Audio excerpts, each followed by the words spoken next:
Alright everyone, so I believe that we are live again. It's always still a little bit tricky for me to actually know exactly when everything is up and running.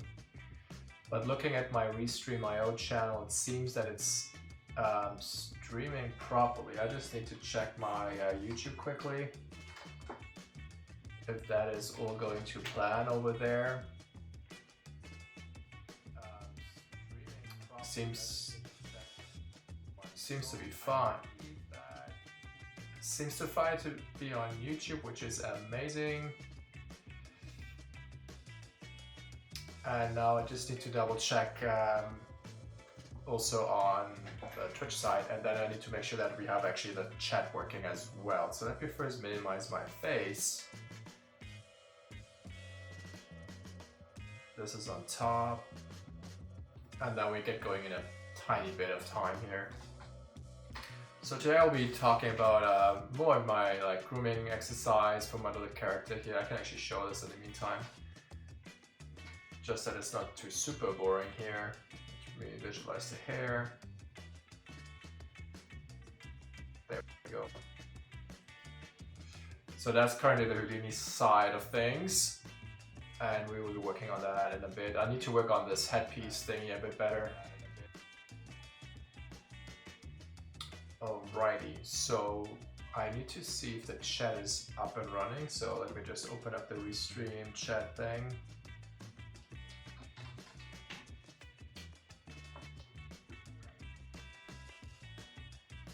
So let's see. Hello everyone. So it seems to be working. Oh no, let's see if it takes maybe a bit of time to display here in the chat. Good morning, hey, not a lizard, thanks for joining. Yeah, also I got finally the 4K cam link arrived. This bad boy here. So I finally can stream in a nice and high resolution. So I got actually my DSLR working now. You can see everything is nice and crisp here. You can see all my pores now, I believe. But we have a nice depth of field, and that was the main idea why I wanted to get this. So super stoked about that. And also I worked on a little few snippets here. Wow. We can do like these things now. So I installed the Stream Deck as well, so I can actually mess around quite a lot now, which is it's funny. It's fun for sure to make the stream a bit more engaging and interesting, I think. All right, so I think I need to do a few more promo things here. At least message on Twitter that I'm live, which works just fine, and maybe on the Discord channel, and then we can get going here.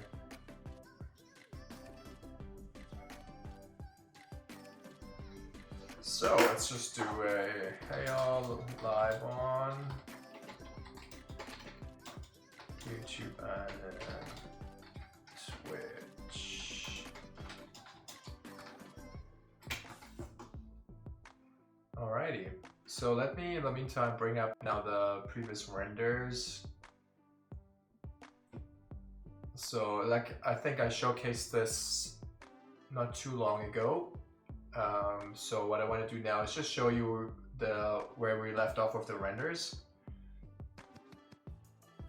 And I have it hopefully still open. No, I obviously don't. So let me just get that open for you, and then we can jump into that. So it's in Maya images. So, and I already spent some more time on the eyebrows and on the hair. That's the old renders here, I believe. Takes a bit of time to load it up. Oh, maybe not. Oh, I believe we're in the wrong color space here. Yeah, we are. So I'm just enabling OpenColor.io here in that viewer, so I know that I'm showing you guys the right colors. Feels a bit slow now. Not sure why the... Oh, there we go. It was a bit weird. So I want to enable this. We want to make sure it's on ACCG, and we want to make sure that I actually show it in my proper display here. And then I can drop in the other views.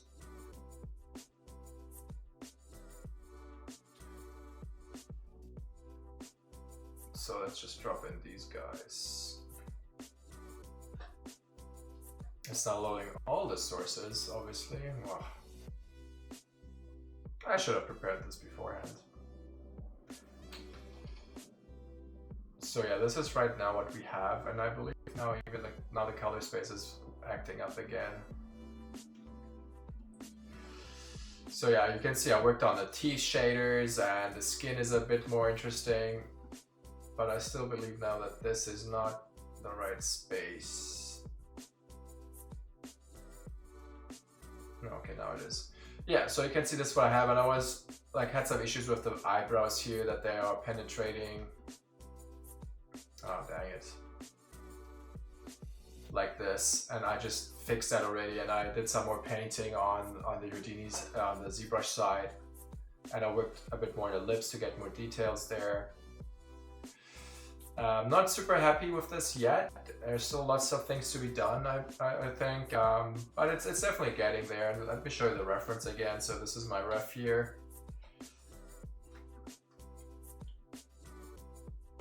I'm just the question is, how am I converting my textures in ACCG?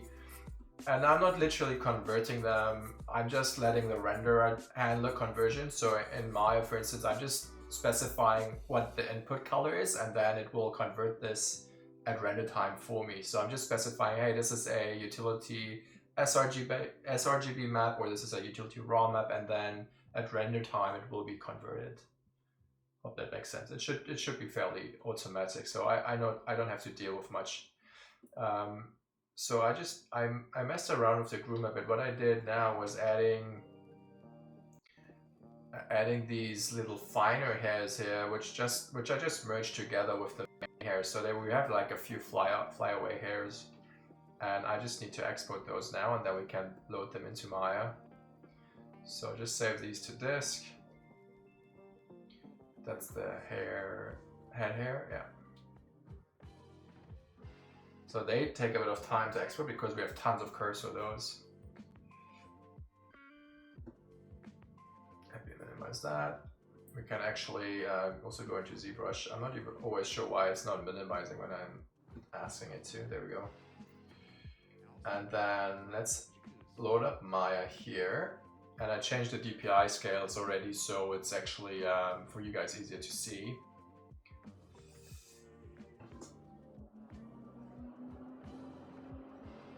And yeah, so I can play this now. Yeah. Cool. So let me know if you have any questions about the workflow. Right now I didn't show too much yet, but we will be importing now, working with stand-ins on the Maya side.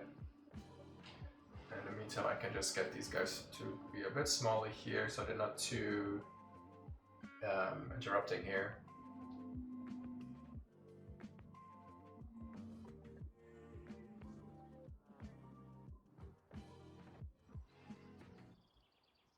Slowly, a few more people showing up. We have now around 20 people on YouTube and just 4 on Twitch. So I hope we get a few more guys heading over here on the channel to check out what I'm up to tonight, or for you this morning.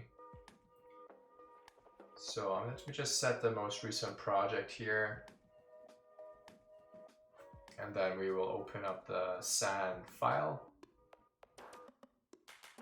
Just here.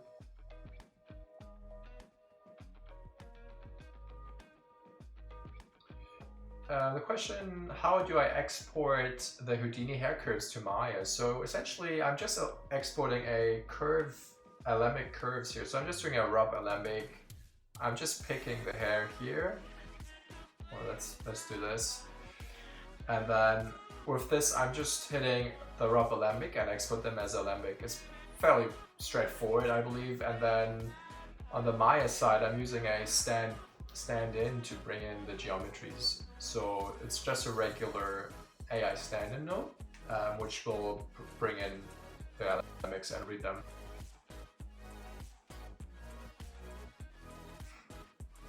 Alright, so we have the latest high geometry mesh already, which is great. Oh, it's a bit hard to see the chat here. I hope that's fine. Well, I'll be trying to talk more about the questions if they're a bit misleading or not.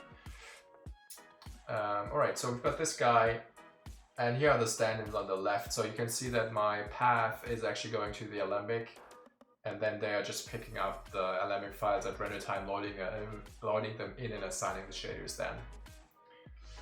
Alright, so I just overrode those files. So essentially, yeah, let's just see actually what we get. I didn't test it now before I started the stream. Let's see. Hey Jack, nice to have you around here.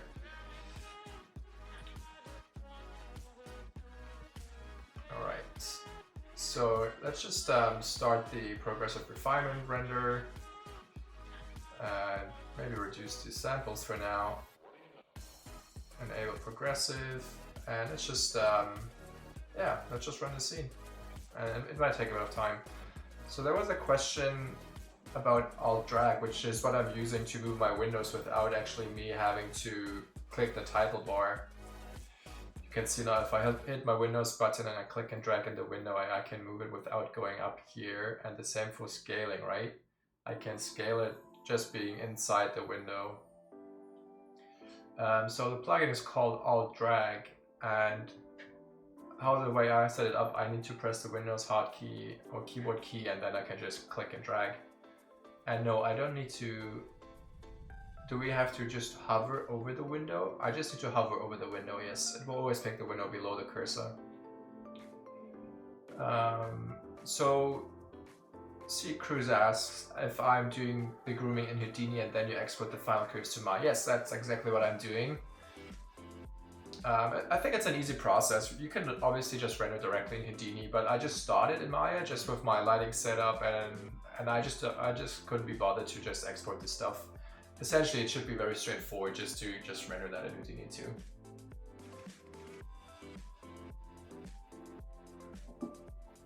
I hope you guys like it that I'm also now trying to stream to YouTube as well. Like, I hope it's fine for you guys that I'm not doing like only tutorials on YouTube. It's now also more like a vlog essentially, right? So I'm doing more of the stuff I'm doing when I'm not doing tutorials. Why would you want to convert the curves to splines? Like, there's a question if I can convert them to splines, and I'm not sure exactly why I would need to do that. So we have an issue here. TX file could not be read. I believe it's this one here.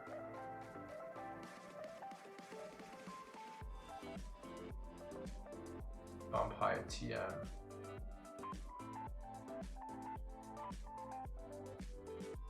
Bump height TM. It's here. Oh, there's one missing TX file. Interesting.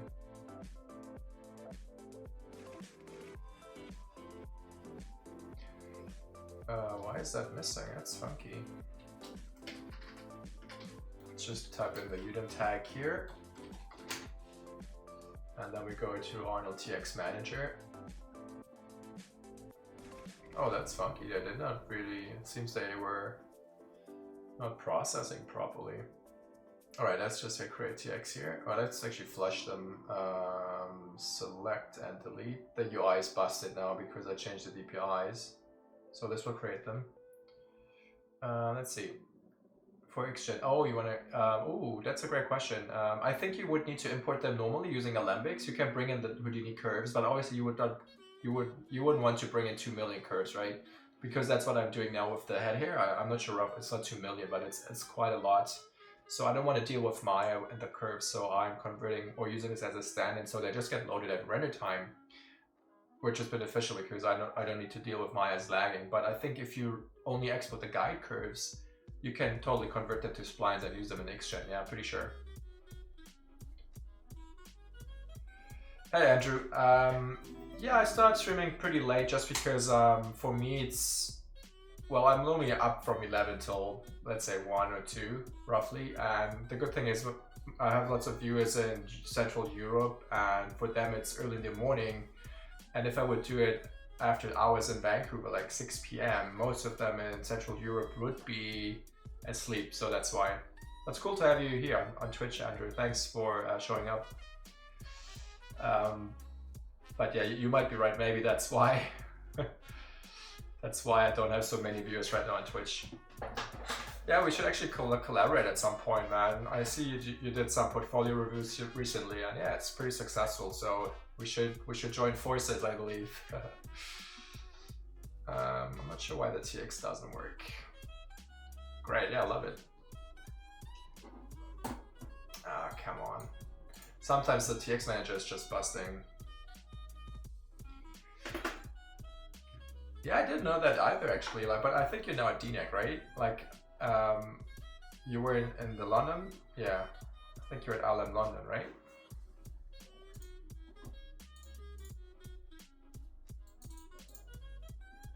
Oh, really? Oh, cool, I didn't know that. Man, we should have met. So what time were you in Vancouver?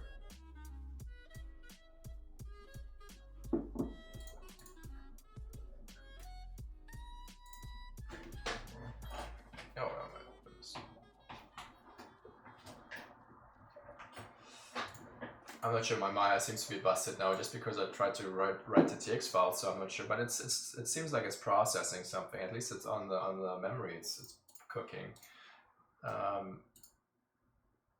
So what I'm trying to achieve tonight is actually get this headband working a bit better. So I'll be working in Houdini a bit more. So if we go into this headband here, hey, A, B, H, long numbers. How's it going?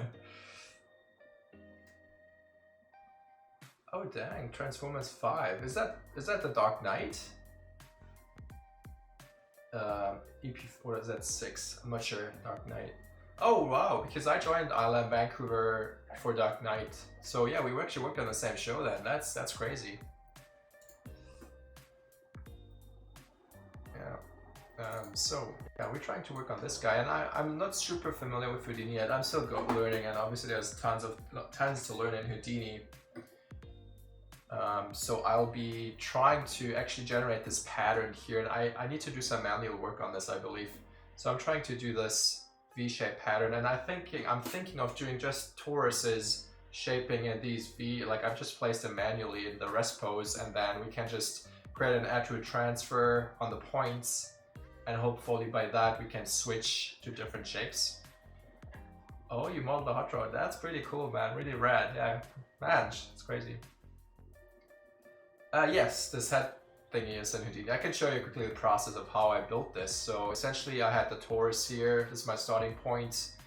I transformed this, and then I did some vellum constraints and I sent that. So if I show you the head, the hair is so whack because I moved the grooms around the torus, right?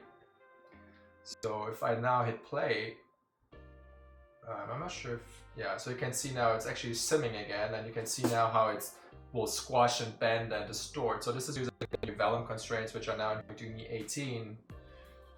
And based on them, after the sim is done, I'm doing...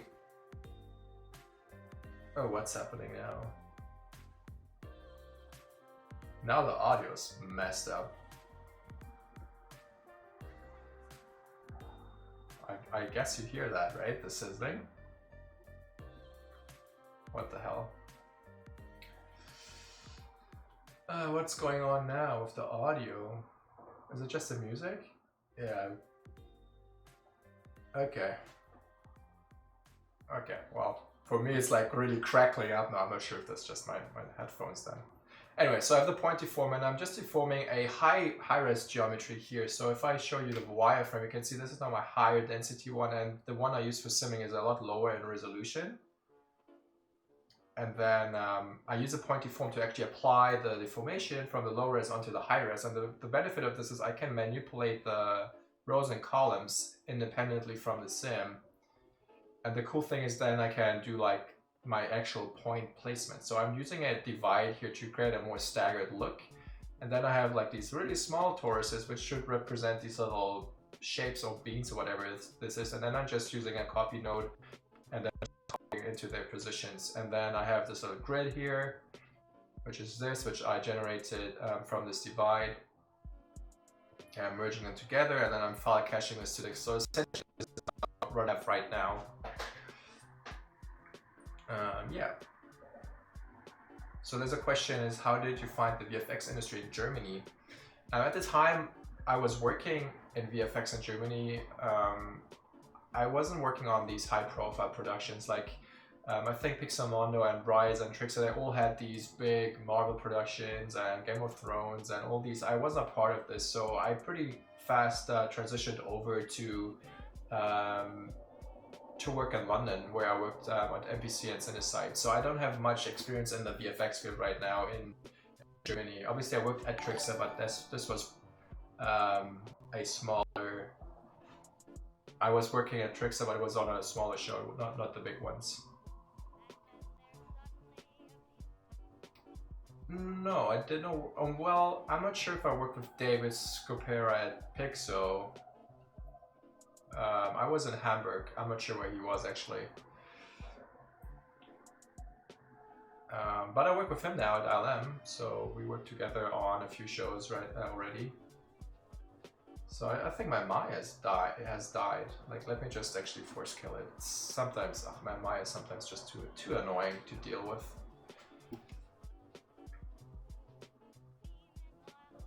Okay, killed it. Let's just bring it back.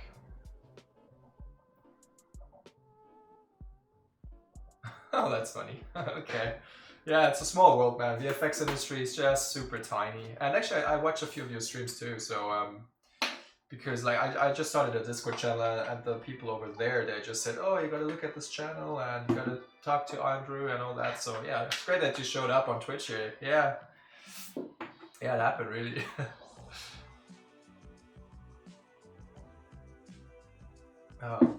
It's also new to me, this whole streaming thing, to be super live and interacting with the chat. It's like, oh, it's still need to get used to all this, but I think it's working well.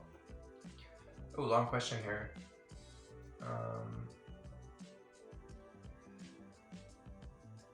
Yeah, so Dante's asking if there's a good website for workstations for Arnold.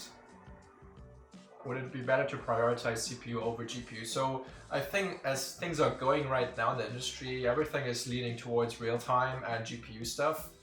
For VFX productions, I'm still not super sure if GPU is the winner here, just because the infrastructure is not there yet.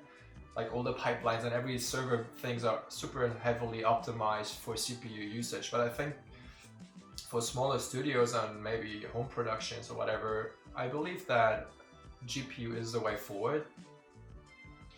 I guess most of you guys now have by now seen the Unreal stuff. You can see what will be coming in the future, and every year they will just add more features and more details and more efficiency to how they seem, like how budget scenes are handled. So I believe GPU is the way forward.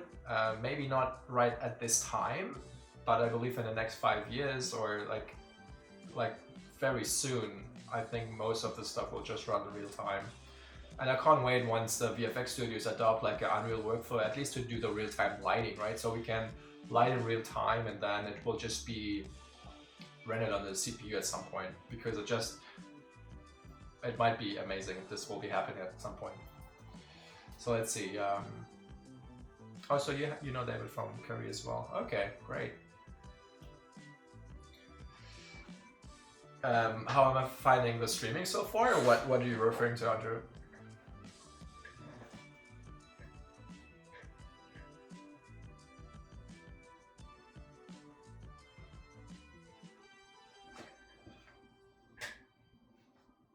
So Andrew's asking if I think we will get to the point we are adjusting game engines. I think so, yeah. Like obviously not in the next 5 years, but I'm pretty sure. Oh yeah, okay. So I'm pretty sure that we at some point we will live in a fully real-time world or real-time films. Like everything will get there pretty, like, I'm sure it will just take a bit more time, but I totally believe that we will live in a real-time world pretty soon. Like, especially now, like, the VR stuff is developing, everything is built to be augmented reality and VR, and yeah, I think that's the way to go. And in film production, yes, it will take definitely longer, but they have super strong competition with Unreal now and all the real-time engines, so it will be tough. And yeah, I like the live experience, like the streaming experience. It's just sometimes it's a bit hard to concentrate on the work. Actually, you can see I'm not doing anything. I'm just talking all the time now, so that is a bit. It's challenging to stay focused and actually talk, I believe. Alright, so let me focus a bit. So I was trying to actually create the TX files here. So let's say TX manager and see if they actually got, no, they're still not created. So let me create them now. Let's try this.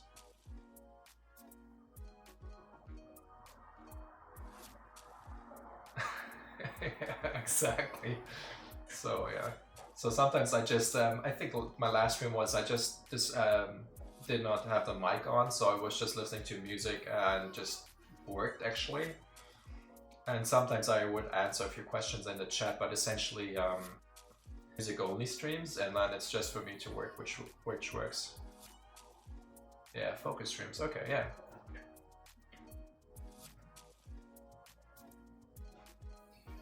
Come on, convert that spec rough. Okay, so now we finally seem to be having all the maps baked out. Alright, let's try this whole thing again. Because I had to hard crashes, we just need to reset the settings here. And one thing which was great also, the music I'm using now is actually, I can actually use it for free, like it's like a free license. But I still got blocked on YouTube, like for monetization, which is weird. So I need to see why that happened, because it's supposed to be working. So I need to check it now. Okay, this says it's rendering. Yeah, let's see if this will cook it up. So in the meantime, what I'm trying to do now, let's see, let's go back up here. Yeah, YouTube will block everything, it's crazy. Alright, so my plan is to actually create these toruses. So if I do another torus here, on the rest position, let's see, it should be actually, if I merge them, or if I just, I can do this freezing here. Let's see.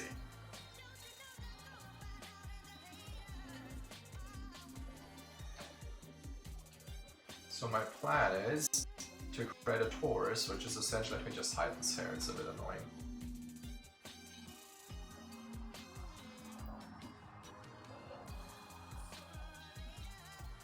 Okay, let's remove this.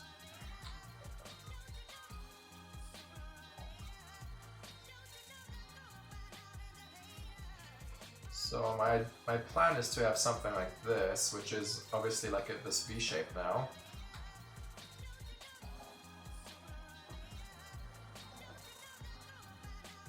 But I haven't tried it, so we need to see.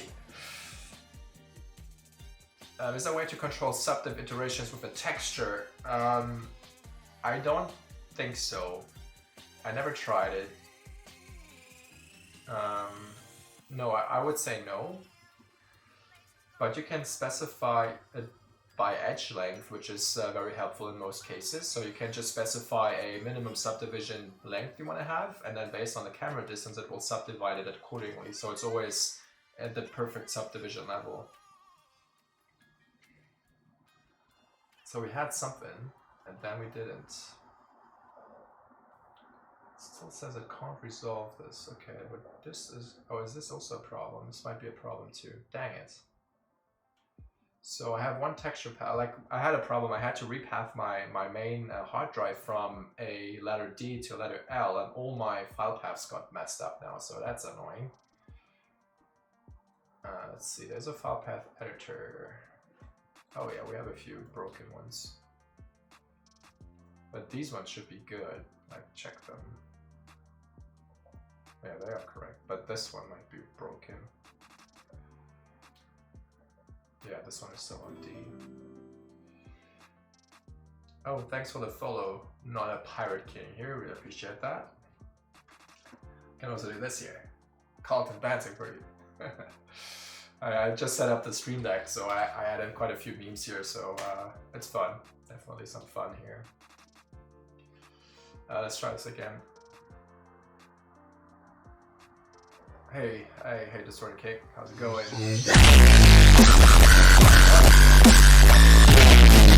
Balance on the stream. Not that it's too hard with the amount of viewers we have on Twitch, but it's still great. Alright, so it's still updating. I'm not sure, man. Houdini, sorry, Maya is sometimes just bitching here. So I have no clue now why it's not rendering this. Perspective. Yeah, so what we can do, we can focus on this a bit more. So this is 1V essentially, right? So I just want to essentially try to create another one. And we can just drag it, alt drag, and we can hit M here. I think, was it M? Oh, I forgot already how it was. There we go. Select them. There we go. There's a merge function. And then we can... I bet there's definitely an easier way to do this. Like, because I'm doing now the hard manual way, I'm pretty sure you can get this pattern by using like a sort order on the vertex numbers and stuff like that, but I just thought I'd try this way. I know it's the manual way, it's not procedural at all, but it will do the trick, I believe.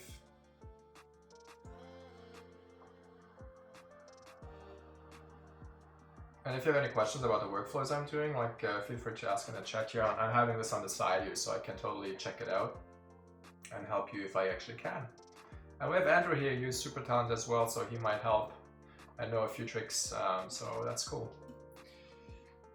So my goal is, I think, is to transfer the points now over. So if I would merge these in or do an attribute transfer, I could have it on the vellum solver, should be then in here. Oh man, this will be actually more tricky than I thought to do it. I might need to create a focus stream for this to actually do it. So my plan was, let's see. If I merge this now with this torus here, I need to merge it after. Yeah man, that's too tricky. Because the problem is now, obviously I can do the transformations and whatnot, but I still wanted to transfer properly. Yeah, I need to figure it out. Alright, so we got this cooking finally. Yay! Oh, the eyes are still acting up. No, they're good. Okay.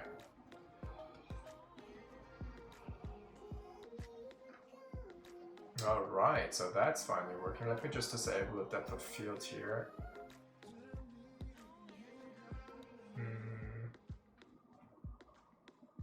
Alright. Hey, thanks, Anne. We'll enjoy. Alright, so we can see now the thread locks are working very well. Let me show you actually the full ref. So this is what we have.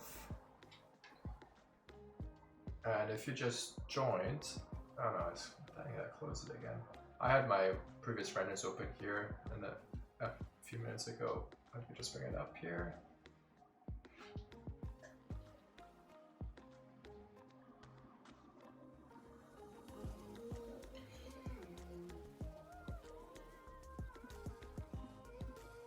So I'm just trying to load in the references. I'm using the RV player, which is a pretty nice tool. It shows you all the channels and everything. It has open color IO support, so it's a pretty powerful viewer, which is cool.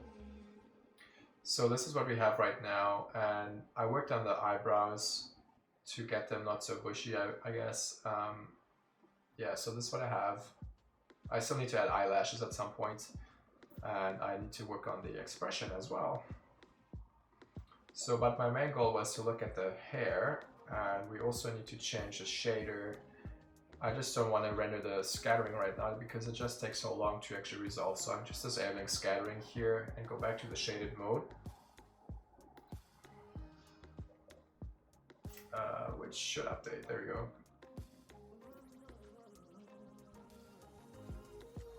So yeah, I think they work a lot better than they were before. You can see before they were super like streaky and like clumped together, which is weird. And now they're more in a, I think, a more clumped or broken up high frequency manner. They might be a bit too dark. So let's see. Hey, thanks for the subscription over here on YouTube. Thank you very much.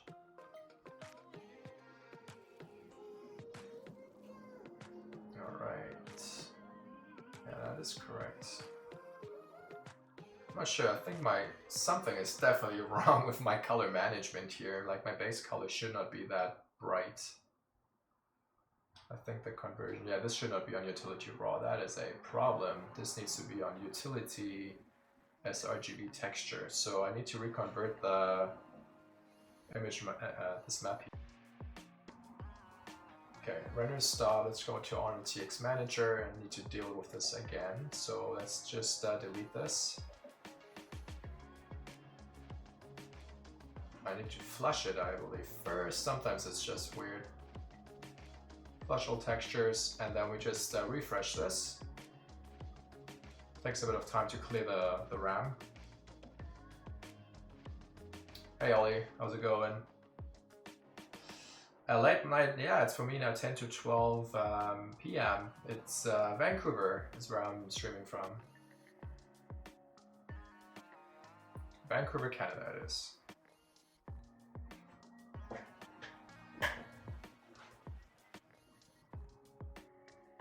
Jody, why your ears bleeding? What the hell?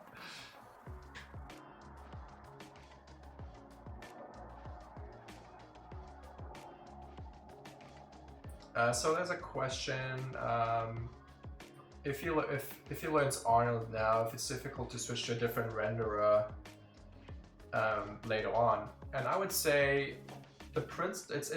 obviously you need to learn the terminology of the attributes and parameters, but essentially the idea behind it, the theory of rendering, will be very similar because every renderer right now is built on physicality. Like everything is trying to be PBR workflow. So you will have obviously ray tracing, you have bounces, you have ray depth, all these same things you will have in different render engines as well. Obviously they might be named a bit differently, but essentially it's the same thing. So I think you should be fine. Yeah, the concepts are the same, exactly. It's a great question though, but yeah. I think ARNOLD is maybe one of the most easiest renderers to learn right now, just because it has very stripped down parameters. It's mostly AA samples and then really basic sample settings. And RenderMan is it can be very complicated. There's tons of parameters, and I think V-Ray is has the same complications. I haven't had V-Ray open in a while though, so I can't really say. But I can speak for ARNOLD, which I'm using day to day, and the same as RenderMan as well. Hello from Poland. Hello. Nice to have you here.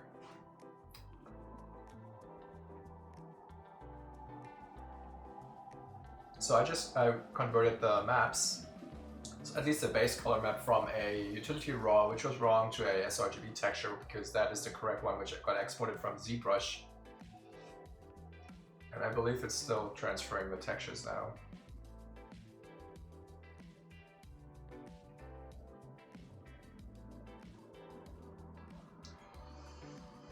Yeah, it's taking its time here. I'm not sure, I thought I clicked the update full scene button. Well, we'll see. There you go. So now you can see it's a lot darker, which is correct. Yeah, that feels better. So looking at the brows here from the smaller view, mine right now are a bit too dense, like there's too much hair, it's too bushy. And probably the shader is a bit too dark, I believe. So we will be just doing fine tuning all the time now. So this is now, it's already very far along, I would say, in terms of the sculpting for the sculpt, for the head, I mean.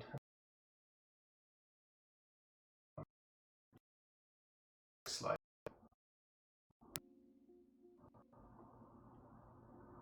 I'm surprised that this stream is still so fluid because everything here on my machine is a bit lagging.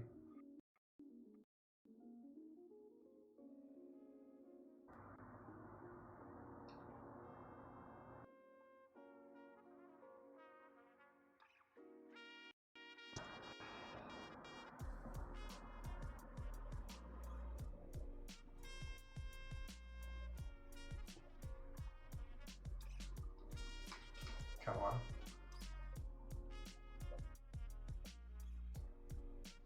Okay, so now I'm just rendering the HD geometry, which in itself takes a bit of time because it's I think I have like 200 million polygons in ZBrush for the HD geometry, so that's super high res, which gives me a very detailed displacement map, so that's great. Yeah, you can see the nice detail, the nice wrinkles and whatnot. I spend more time on the wrinkles on the lips here and to break them up, and on the forehead.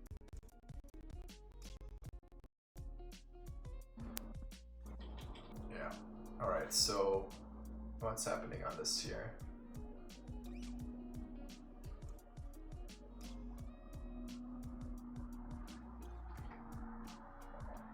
Okay.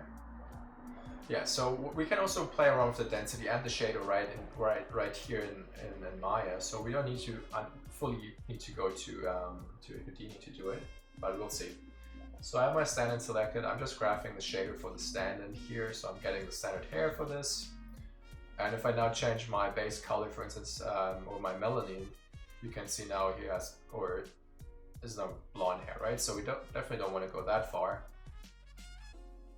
We can stay on 8.5, but what we can do is increase the roughness so they are not so super pingy. So let's just put this to 3.5, and already now you can see, or I can see it, let's just zoom in maybe, that they are now a lot diffuser and not so super shiny, which is great. Let's see. Yeah. Yeah, I'm not sure. I think it's, yeah, maybe I should close ZBrush. I think the ZBrush is heavily on the GPU. So let me just close that. Oh, now it's super bright here. Oh, shit. Yeah, we can close that. I saved it. Oh, it's blinding. Okay, there we go. Yeah, so I think the brows are fine. We just need to maybe reduce the density overall. And we can do that fairly straightforward. We just go to Houdini here, and we mess around with the grooms here. So let's see, hair gen, density. So these are the brows in Houdini. So essentially what we just do, we just reduce the density maybe to, I don't know, 250 down from 350. So this is a lot less. We can even go at 200 maybe. It might be too sparse now, but we'll see. So if I go down back to the exporter, brows, I cannot overwrite it because Arnold is reading them, or Maya is reading them, so I always get this error. So I'm just going up a version here, brow hair number 2, and then I go back to Maya, and in the stand-in I just add the number 2 here. Did that update it?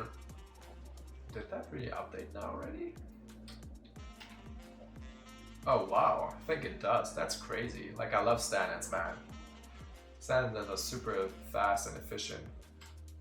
Yeah, so you can actually change them on the fly. You can swap geometries out. And you can see now this is a lot sparser, and I think this is more in terms of what I would see on the reference here in terms of density. Hey, yeah, good morning everyone. And another Arvid here, that's great. Another name brother. Yeah, so we have this in place, which works well. Let's see if this is working too.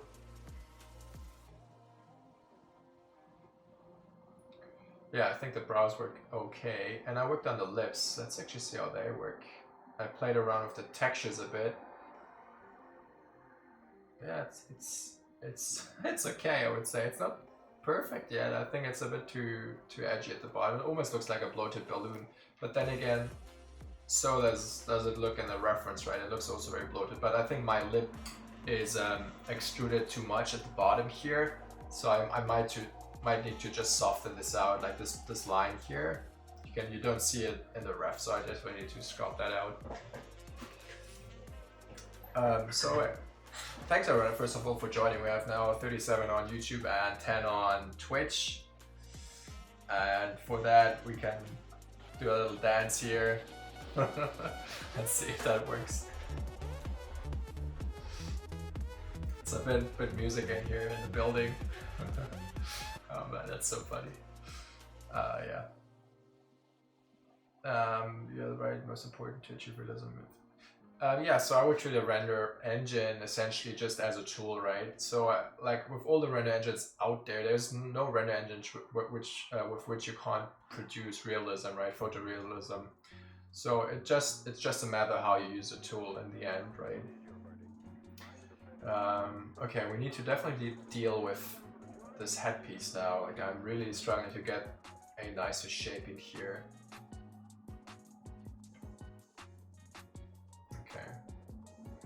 Well, the hair, I think, seems to work. That's pretty well, works pretty well. Okay, so let's try to head over here and just fix this Houdini stuff. I'll work in this headband.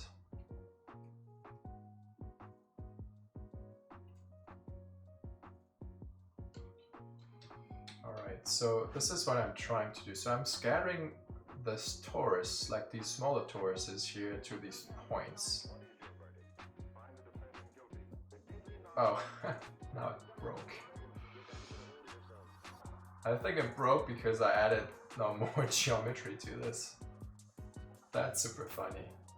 Like because of this is not actually transforming this with these little things in here. Let's actually see what's happening in the solver. Oh, that's hilarious. You see how fast Vellum actually is. It just does it on the fly. So it's now simming this. Ah, that's really cool.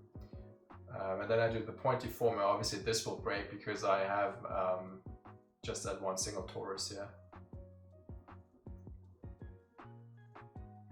And then I'm dividing, and then I'm scattering those points. Very cool though. So my goal was to have these things to transform. Oh, I should maybe do it on this one then.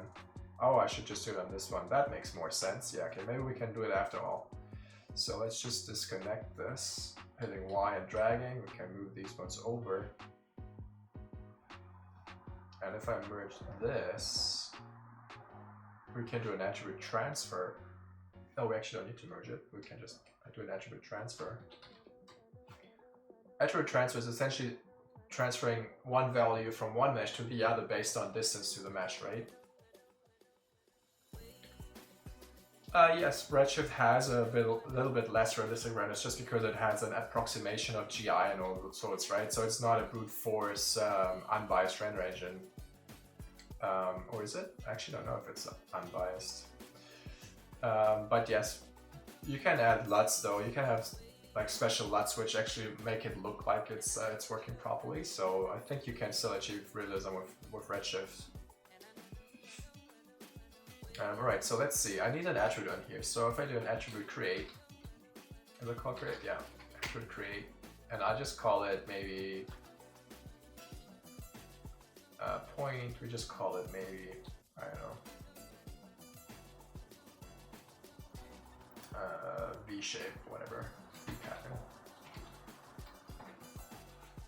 So I give all of these points a V pattern attribute. If I open up my geometry spreadsheet, which I normally have docked there at the bottom,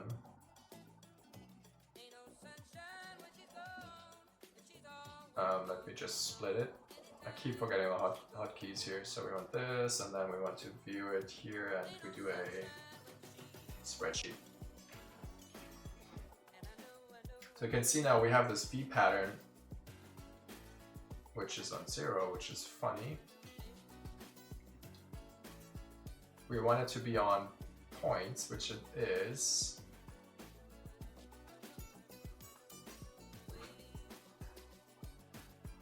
The question is if I'm using Houdini for my daily work, or if I'm just started with this on my own time. And I actually started with Houdini on my own time, on spare time.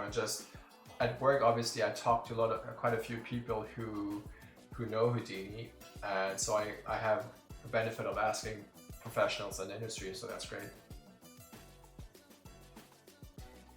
I'm thinking I know a way how to color the rings. I'm trying to use an attribute transfer to just switch the geometries out, so that's what I'm trying right now. So I need to do this. So now they're on 1. If I do the attribute transfer now, I can visualize the attribute here, B pattern. I was hoping I could visualize them. Come on, why doesn't it show it?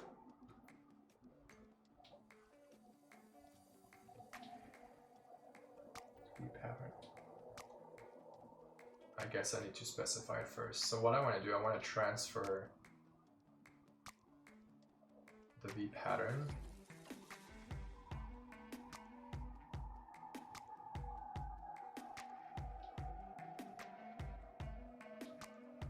That's it. I'm trying to focus here as well and not be ashamed here. So let's see. So source group, we don't need that source group, I believe. Like normally you just plug it in and it should do it. So what I want to do, I want to use these points and I want to transfer them over on this mesh here. And I was very much under the impression that this is all I have to do. So if anyone knows how to do it, I would highly appreciate it. If someone can say, oh, you gotta do this or click that, but I think I was doing it right. Because this one lives here on the points, V pattern 0. And I don't think I need to have this and specify it as a 0 on the other one. Maybe. So all of these points are 0. And I'm also not sure why I don't visualize.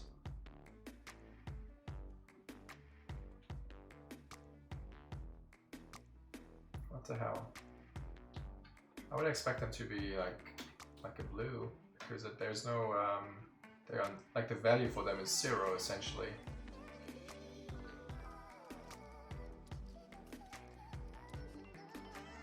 No, I will not be using an attribute paint saw. I'm trying to, oh there we go, now it's working. I'm trying to use this kind of technique here, which I'm trying to showcase. We might need more points on this, dang it. Oh, no, that seems to work.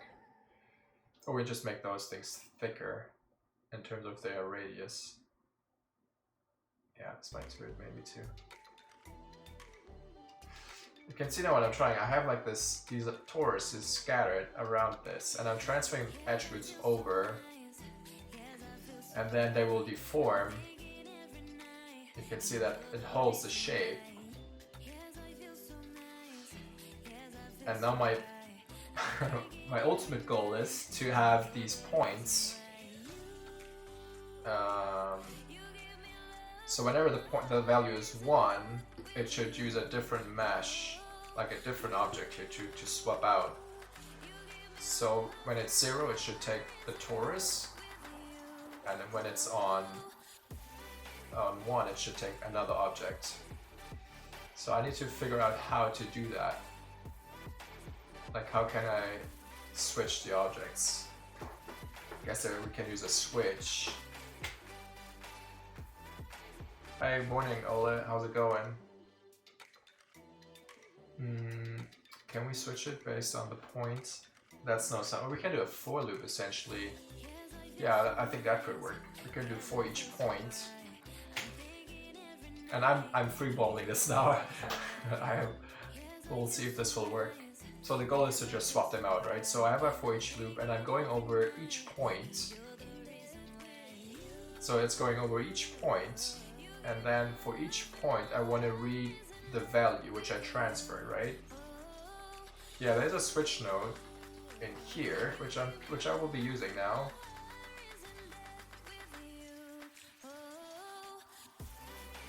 So I think I want to do this. Oh, sorry, I want to do...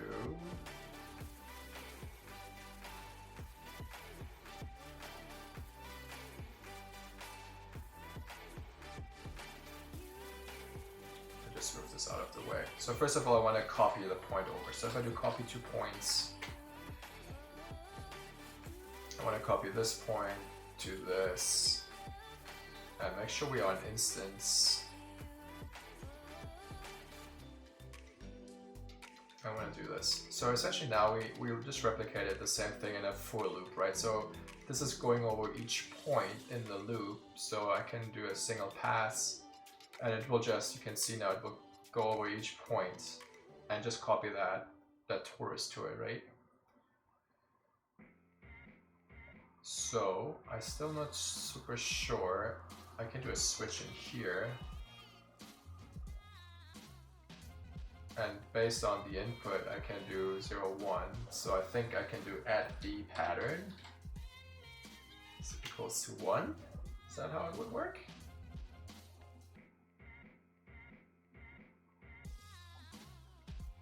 Oh man, you can see I'm struggling here with this. I think we might need to check the value on this switch, but then this switch would not know about the point.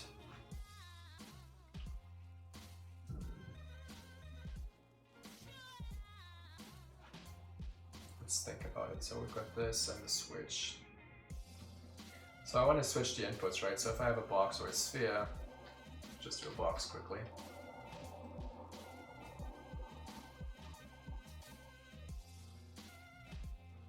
So based on the input, you can see I want to do this, and I want to switch this based on the V pattern. So also what I want to do, I want to transform actually integers and not floats. So wherever my transform is, it's here. We can do a attribute promote to promote the V pattern to a, how can we do it here? I think we could have integers on a point number.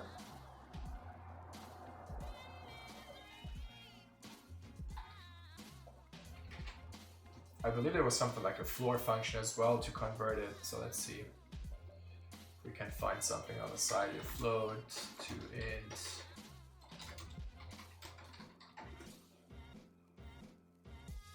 I believe there was a little node in here. How do you convert it into a float?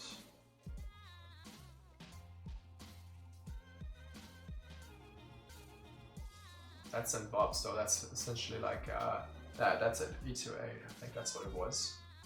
But that's a vex function, which is fine, we can use a vex function. So we do a point wrangle.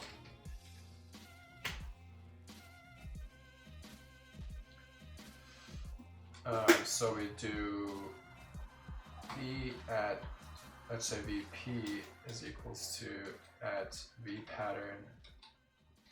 So this should essentially do this. Oh, it does it already. This is F. Alright, so this is actually converting this, I believe.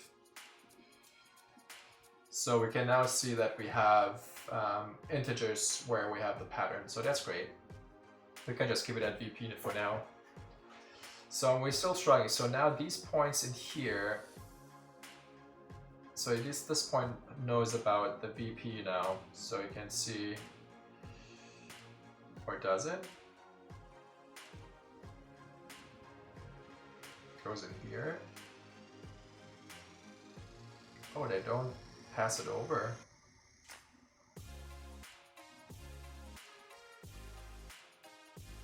That sucks. It doesn't keep the attributes after the divide here.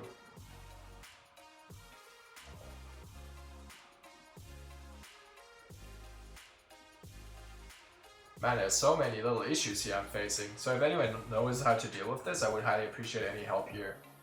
If not, I'll just need to struggle, which is fine too. So apparently it says it should swap all the attributes over.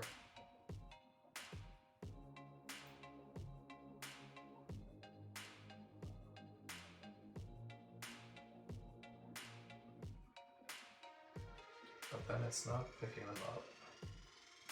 Oh, it's in here now. It's on a primitive level, which is fine. It works fine for me too. We can just do a... We can just transfer them over then.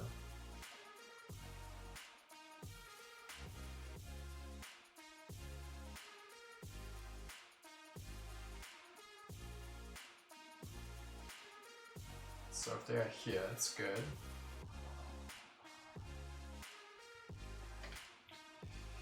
let's try to search for this as well. I need some more help. Alright. Switch.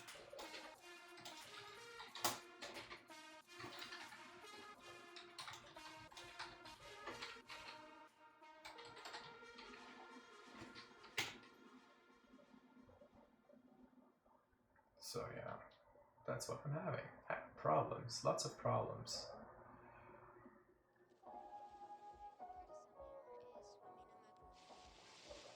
Okay, so in each, it's doing that. Huh, interesting.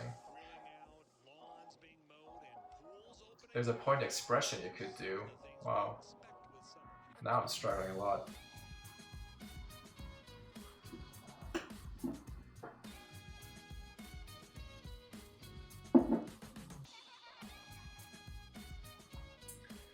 Alright, so how can we make the switch work? I think we could actually read a value here. Let's see if this works. Metadata, what was it? So this node here,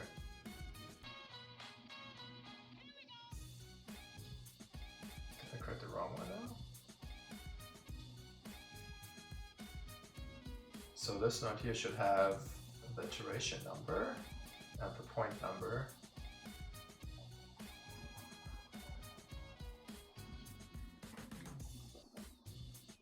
I don't want to give up here on this, which sucks. So now we're definitely switching. I knew it, I did it before, I believe, at some point, to switch objects in a loop.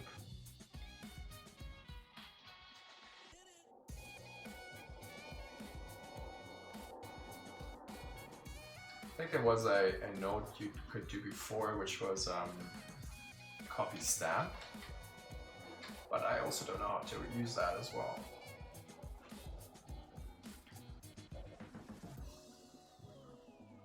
Okay, so what makes sense here?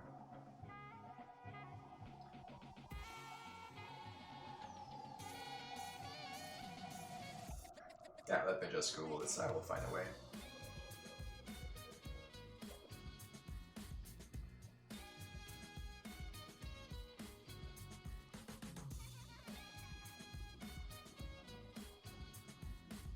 So this is just switching based on inputs. Nope.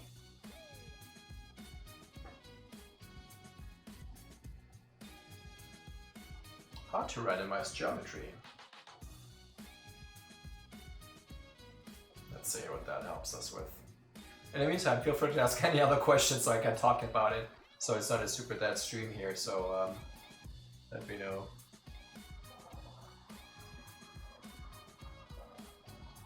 Oh, I didn't mean to do that. Sorry for this. I meant to do this here. Huh? What the fuck? Hey Lord, what's happening? Right, so they have a for loop, and they have a copy 2 points, and then they have a switch up here. Okay, we're getting closer. Randomizing piece number.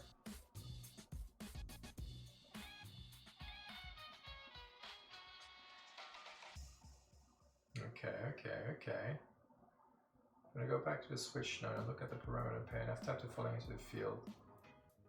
So it's going into it's reading a point value, piece number 0 to 1, and it just puts that into the switch expression. I'm surprised this works. Let's try it. So you can see now it's actually reading a point value from the for each begin 1 from here, which is called piece num. In my case, it will be called VP. And what does it bring us? What does it bring us? Just toruses, so dang it. We were so close. Let's see, let's read a bit more. So he's doing this, and this is essentially the piece num is what he's reading. Oh, I think because we don't have piece num, right? I think that is a problem. Like, we don't have the piece num value on a point level right now. So what if I do primitive? Actually, we need to know.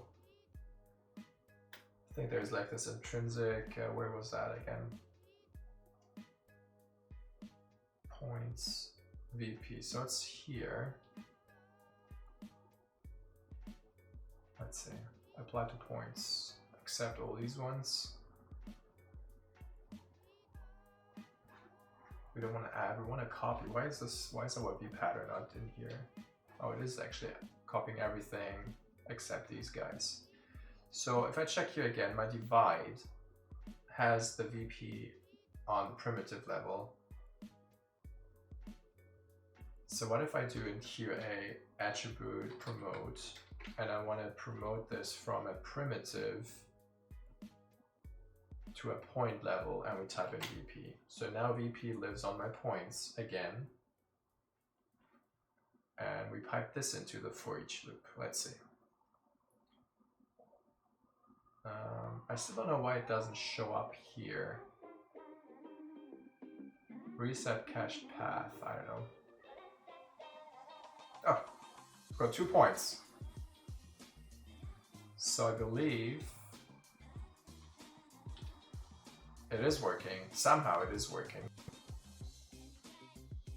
Interesting. I think just my radiuses are too small. Yeah, that's right. Have a coffee for me too. Well, yeah. It's a bit late for me to drink a coffee now, but enjoy your coffee. So I think it's working finally. Like, man, I was sweating my ass off now. So obviously now my mess, it's super messy here. Now I can delete this and move this over. I will give you like a quick overview of what I did now. It's just nothing too crazy, but I think it will help a bit if I just go over this one more time. I can actually just keep it there. So first of all, let's just work on this torus and make this larger.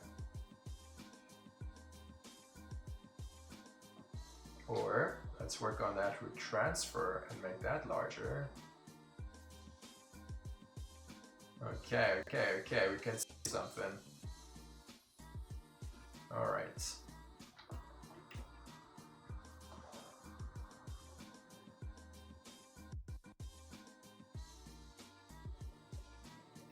All right, so what I did, let me just quickly do a recap here on the madness. So what I was doing, I have my initial torus here. Pointy form, now I'm messed up again. So this is my high dense, like my high poly torus. And I'm creating an attribute on this, which is called V pattern, which is defaulting to 0. And then I'm creating these smaller toruses here, which go around it, which should mimic this V-shaped pattern here, right? These things. And the idea is to have them in place, like I did. I need to place obviously a lot more around it, but they will be transferred, that attribute will be transferred over to this high dense torus mesh here. And then I'm adding a point wrangle to convert the floats to integers, so it's a 0 and 1 value. Then I apply the point deform, which is deforming my points based on the sim, so they're actually falling down like this and squashing. Then I'm dividing the mesh into this hexagonal pattern to give me the staggered look.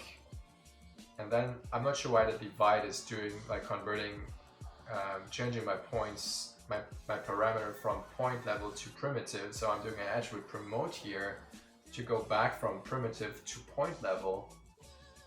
And then I have my for loop, which is essentially going over every point, so every vertex essentially, like this, every blue point. And then every blue point is being looked at with this method here. So every point will be checked for the VP parameter, and if it doesn't find it at 0, and if it finds it, it reads it. And because my attribute transfers from 0 and 1, sometimes it will be 1, and if it's 1, it will swap it out of this box instead of this torus. And then we finally get this thing here. And obviously now we just need to work on the shapes, and I might need to have a bit denser poly count here on the main torus. So I could essentially just increase more rows, and we have a more denser mesh here. less rows, and we look how it looks, how it needs to be in the reference, right, to get it more accurate. And obviously, it's important that we get integer values and nothing like this here. So we could actually do the attribute promote here. Let's try. Hey Chub1, thanks for the follow here over on Twitch. So we can try to have the type to be integer on default already and see what that brings us. Yeah, that's better. So we don't need the promotion maybe. So now this is already integers, and I don't need to point wrangle anymore. And we can call the parameter VP, so it's just shorter. I'm not even sure what a V pattern. We can just call it. What was the guy calling it in the tutorial here? Point num or something? Piece num. Yeah, let's just do this. So clever, I couldn't think of that. Piece num. Alright, so piece num here, piece num there. We want to transfer piece num like that. And let's see if we can visualize it. We can't visualize it anymore because I broke things again. But we have the attributes, which is great. So this goes over, divide it, and we need still to promote it. Yes, we still need to promote it. So piece num is now going back 2 points, and then in my switch I am renaming VP to piece num. And if I didn't mess up, we still get my cubes here, and we still get. And now because I changed it to in, we can actually see it's working a lot nicer. So now let's go back to the toruses again and visualize them. Hey, another follower. Thanks, Ahmed. Oh man, I should read the name before I'm actually trying to talk about it. So what I'm trying to do is get this head shape pattern this year.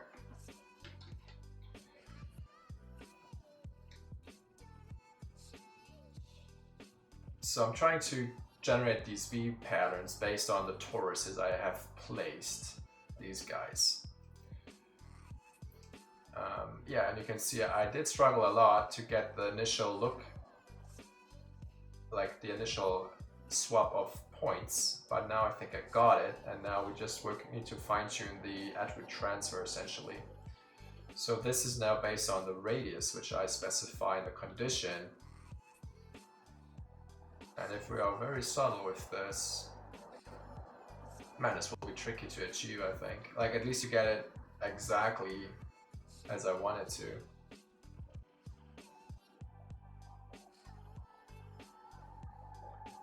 Maybe it doesn't need to be so perfect, I don't know. So there's a question, can you show a tutorial for car lighting about the headlights? When I do it, it looks so bad, and I use ARNOLD too. Yeah, I was just thinking if I had a video, but oh yeah, I can totally try to do it for sure.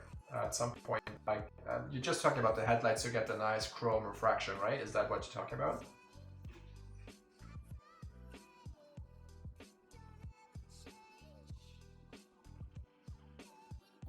Okay, so that's a V-shape one.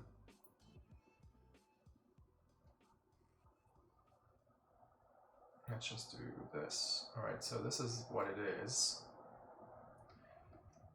I just might need to find a better way to still do it. So definitely lots of trial and error which I need to do in here. I might need to copy, like create an internal loop here and just copy the toruses on there maybe.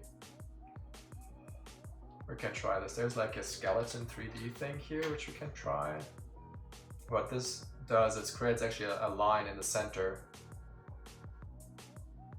You can see what this does. It created like an internal line, which is great.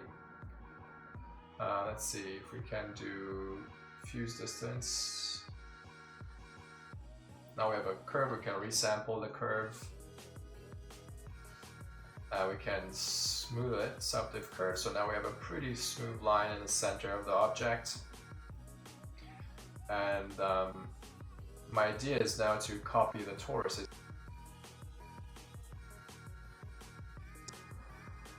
So it's also a copy, just a copy and transform this time. Is it live? Oh no, I thought we can actually copy and transform along a curve.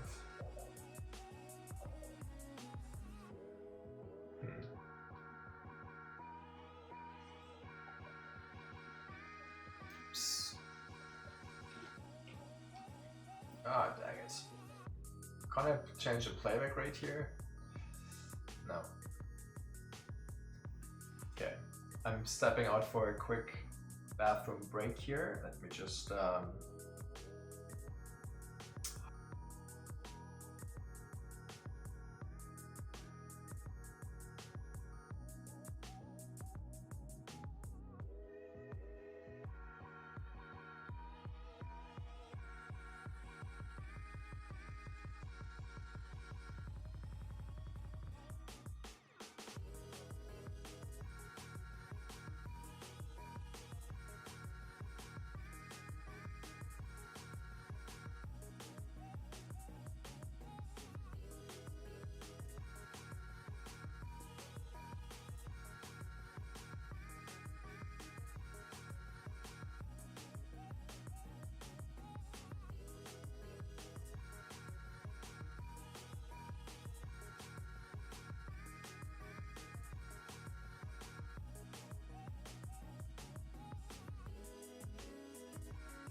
Right, I'm back. Hero!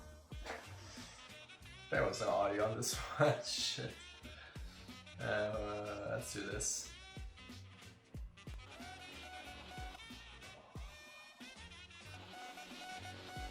Alright. I'm back. So yeah, I'm trying to use this path actually to copy now toruses along on this little line here.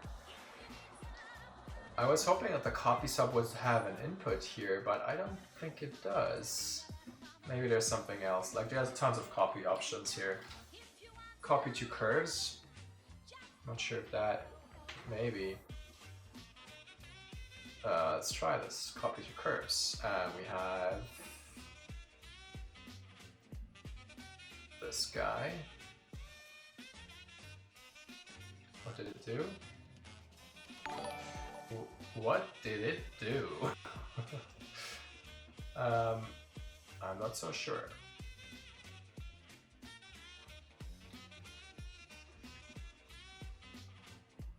I guess copy to curve is some kind of revolve. Like it just, yeah, you can see it has this, it extrudes this one or copies.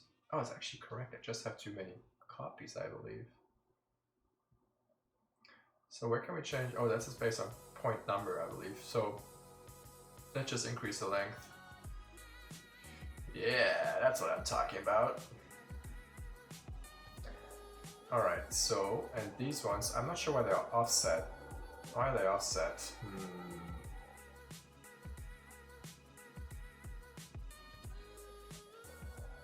So because the line is here, maybe it's because it has a transform, like this transform here. Yeah, it must be that. Let's just move it over and kill the transforms. and try this again. You can see I'm really just freeballing this. Like I'm just testing, right? And this is how you learn, right? You guys should get better by trying different things, right? Did I kill the rotation now? I believe so.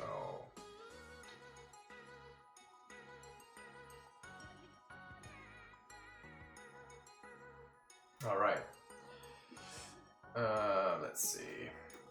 Where's my main torus? Here. All right, so we got this.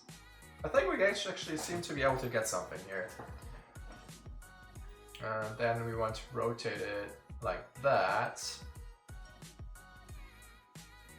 And then we want to create another shape. Let me first change the radius of this.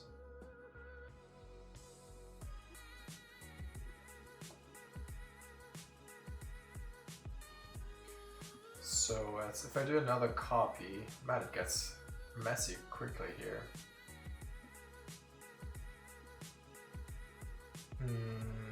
So I have my resample and I have my copy. So if I do another copy, and this time I'm merging these two together, not all three, just two. And then I am offsetting this one.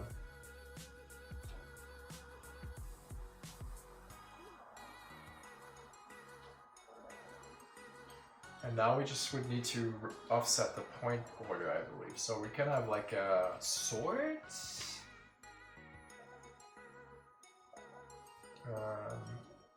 Oh, this needs to go in here. No, sorry, it needs to go in here. So I think the sword, we can offset it. Was it no offset? Shift?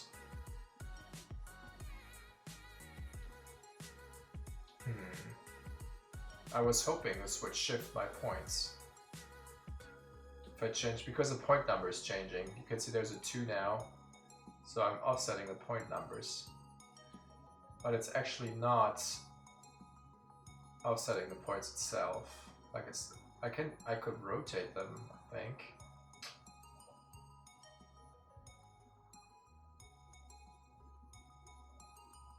How can I offset this? I was hoping this would do it.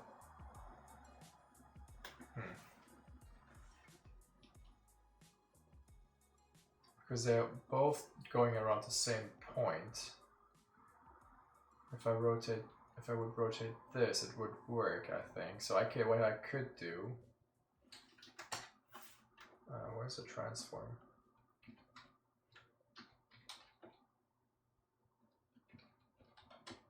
Is there no transform? Or is the transform there? So if I plug in a transform in here, and I move center to origin, and I remove these, this is now around this. Hey, thanks for the subscription, Ivan. Really appreciate it. So now I could essentially rotate this, and we get this V shape slowly but surely.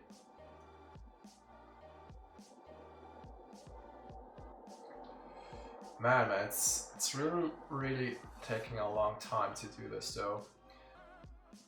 Also, I think my orientation is too flat. It needs to be angled more so we get more of this negative space here. And then we need to add more patterns. So let's see at least what we have so far.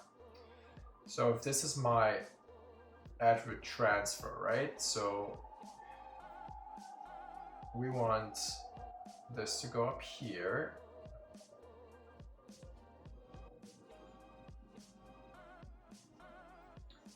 It's been created. Then we want to have this attribute create over here.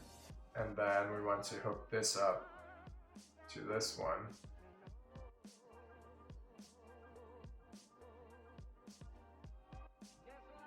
Let's get rid of this.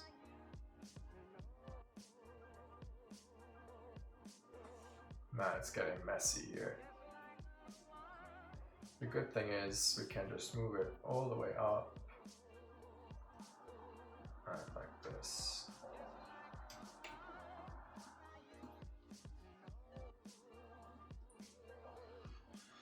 Alright, so I think what happened now is we transferred the attributes over, and I hope we can see them.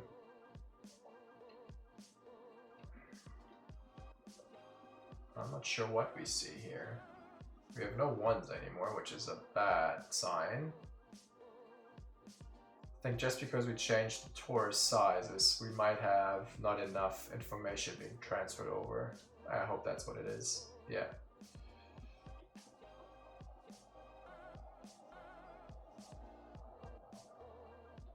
Oh man, this will be tricky. So I think the problem is that my central line, which we created, is not really... Oh, it's not too bad though.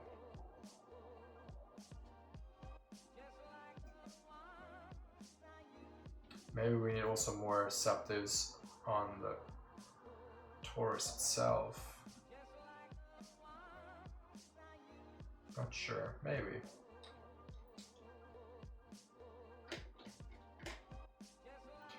Or is it because they are copied instances, it doesn't work? Now they're points. Oh, that might be it too. Because I said pack an instance, which means each torus is just treated as a single point. It didn't know about the points around the torus itself, so maybe this will work better now. Let's just change the settings here again. Yeah, so this was it actually. So if I go back pack an instance, you can see we lose the points because each torus just gets scaled down to a single point. It's a way more efficient way to deal with all this. So we'll keep that off, and maybe we can just add a bit more detail, like subdivs around it. Not sure if it will matter too much, because our main torus here doesn't have this crazy resolution.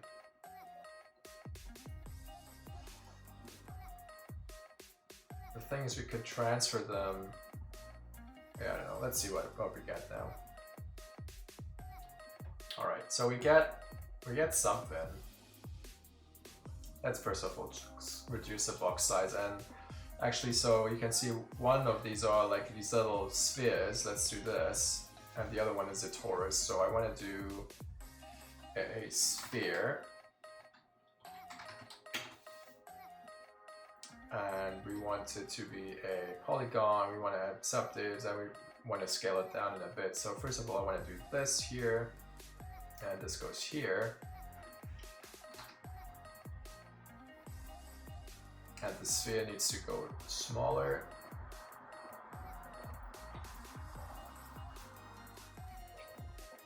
Oops. And then we want not so much resolution. And we just want to scale it down. In this axis, I believe.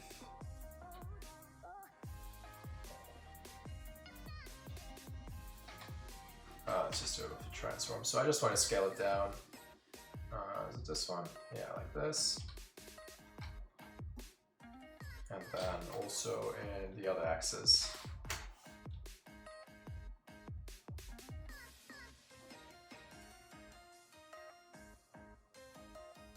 What is it? Shift? You can actually, yeah, shift. Scale both sides simultaneously. So now we have this little bean here.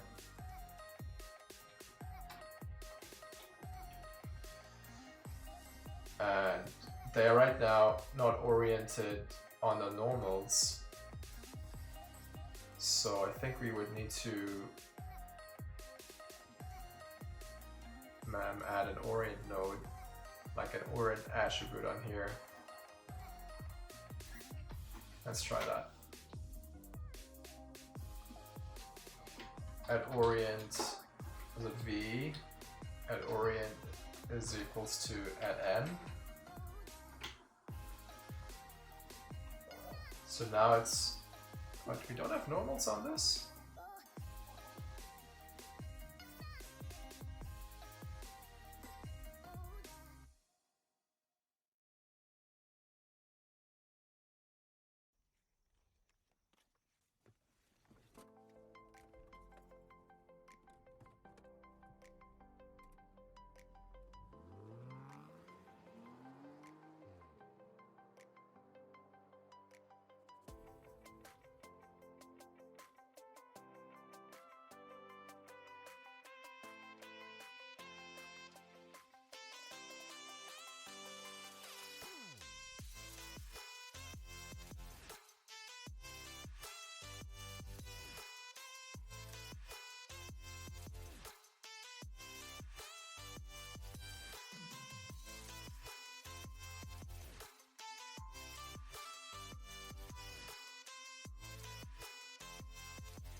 Alright, it should be back. I hope.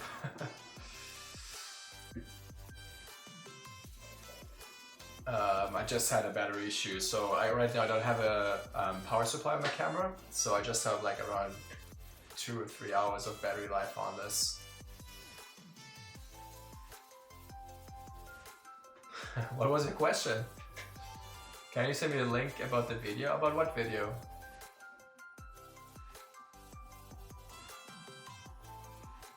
Oh, did that?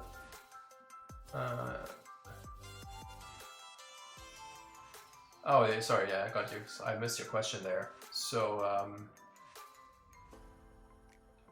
yeah, so you want to get some proper mesh, like some proper lights in your headlights to get the nice reflection. Yeah, I can try something like that. I think I did a tutorial about this, but maybe, or I did work on this, I maybe did not record it at some point. But yeah, I can totally check it out.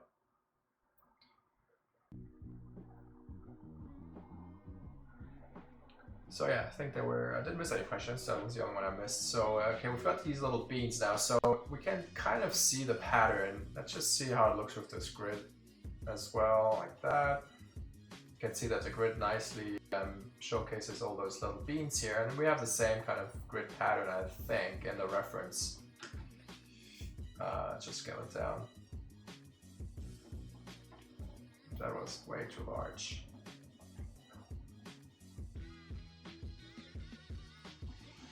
Yeah, so we get the same kind of hexagonal shape, but it will be tricky to just get this one line of beans or whatever these objects are.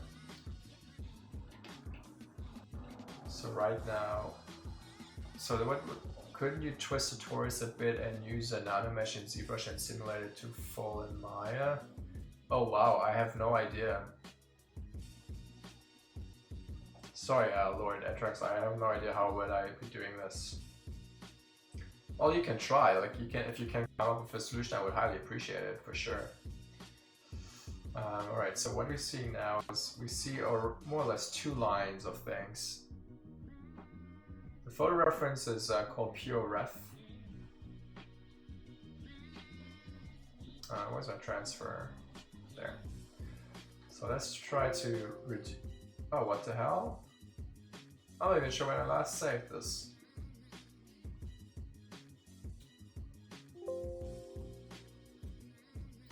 Well, this is what I have right now in Maya. Anyways, so that's a good way to switch applications, right? If one crashes, you just switch. Let's actually see. I did spend more time on the lips.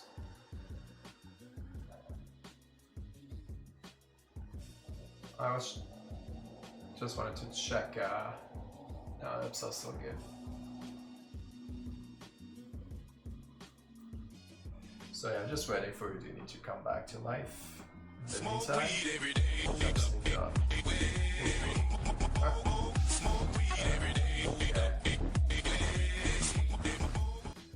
Is it opening? I think so.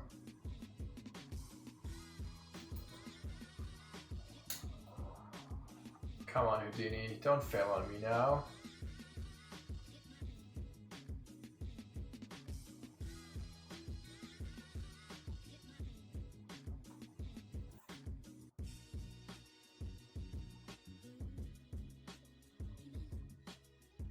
Did I not click it? Now everything is falling apart here. There we go.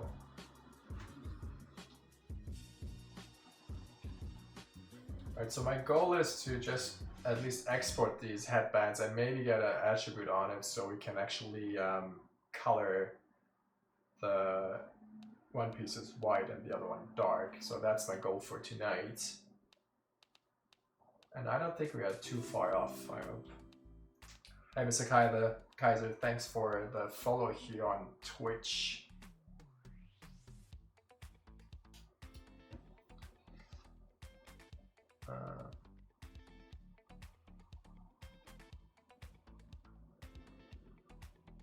Come on, why is it so slow to open?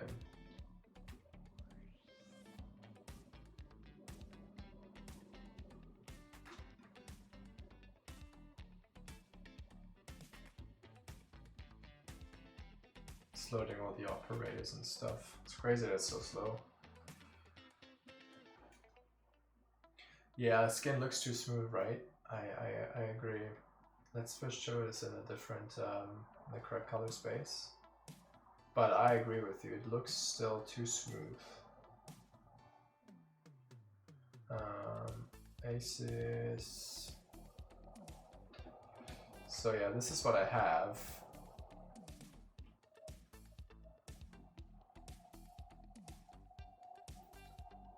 But yeah, I agree, it's too smooth. And this one is definitely more broken up. And he has lots of these color variations, which I don't have at all yet. So let's see if we open crash file.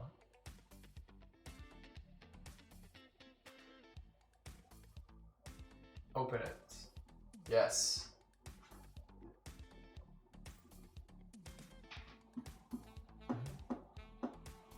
And throw crash again.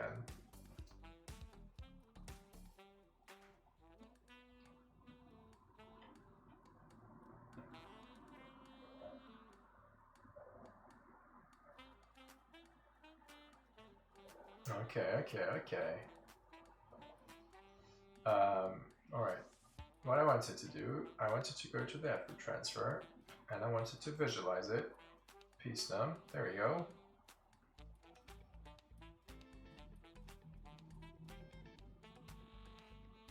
Yeah, I actually worked on the color variation. I need to push that a bit more. I could show you the ZBrush model if you want, the ZBrush paint job if you want to look at that.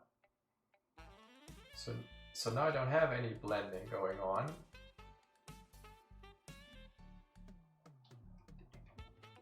Let's see what this looks. And maybe just save over a new version. Save as.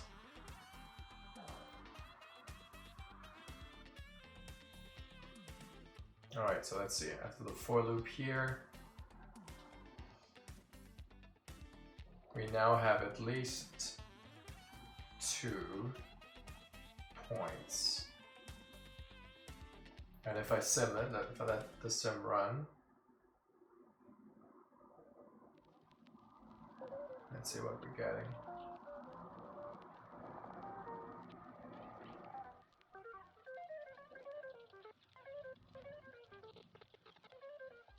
Use the attribute up to give it some distortion. Or do you want me to distort?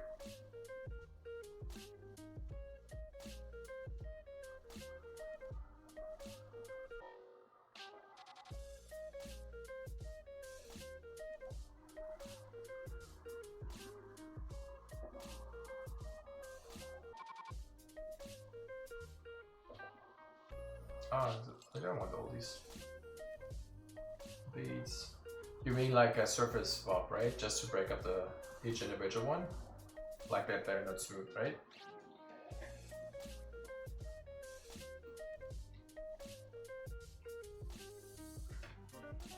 You mean like that they have some kind of breakup, right? Like a mountain on them, yeah? Yeah, I will definitely do that.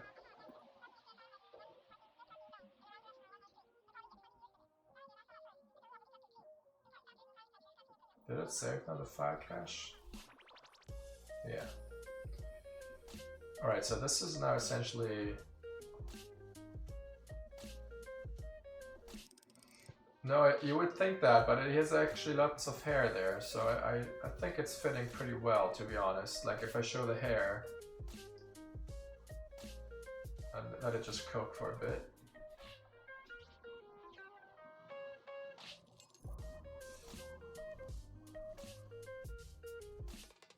There you go.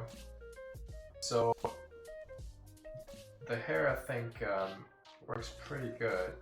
Like in terms of how it's fitting the head. You can see it's also not really snug around it. It's tight around the hair, which oh, for fuck's sakes. Which I think I did as well, right? It's pretty tight around this mesh here.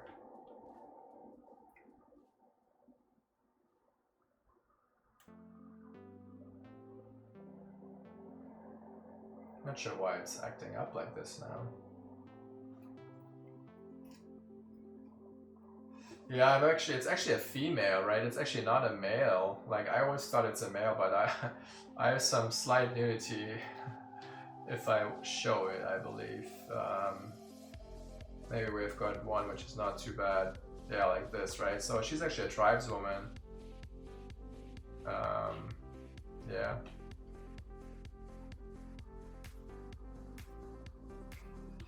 Yeah, I'm not sure why Houdini is like crashing so often now. I'm not sure if it's not super happy with the groom. I think that's the main reason.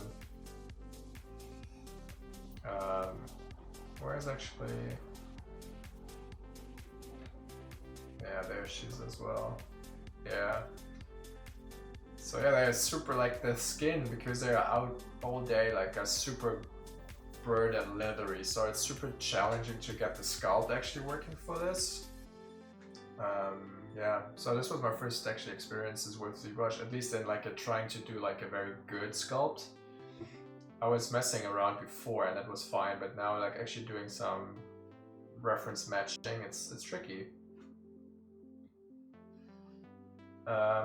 My RAM is here at the bottom. It's around 23 gigs right now from 64 I have in total. I don't think it crashed because of memory issues, but we can double check this. So yeah, I think people in the stream are also getting fed up by the crashing, so they left already. Well, normally it's not as bad. Like, for me, Houdini does not crash that often, to be honest. It's just, I'm not sure why. I was just trying too many things at once, I think. Oh, okay. Alright, so anyways, I think we have this now, and if I go to the file cache, please don't crash again.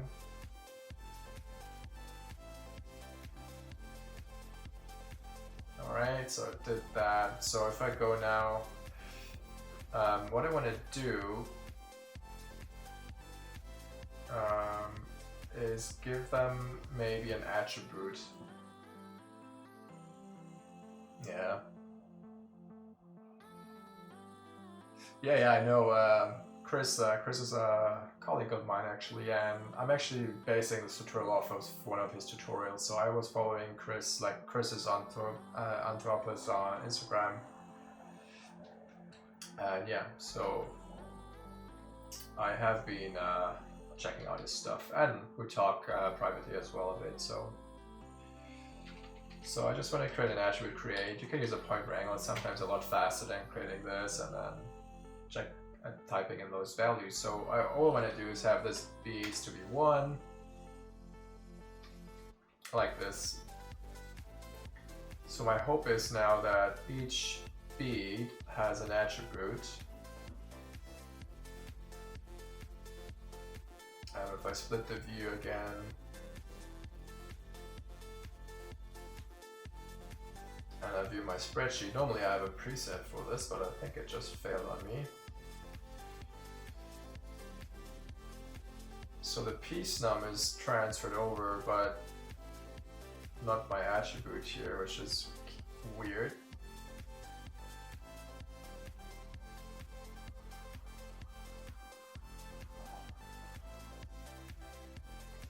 I was hoping that the bead would be transferred over, like to my copy points. I'm not sure why it is not in here. Interesting.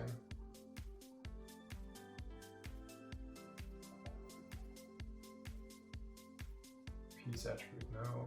I'm not sure why this is not transferred over. Yeah, he works at ILM too, Chris. Like, he works in San Francisco, but we are the same company, so we do talk to each other occasionally.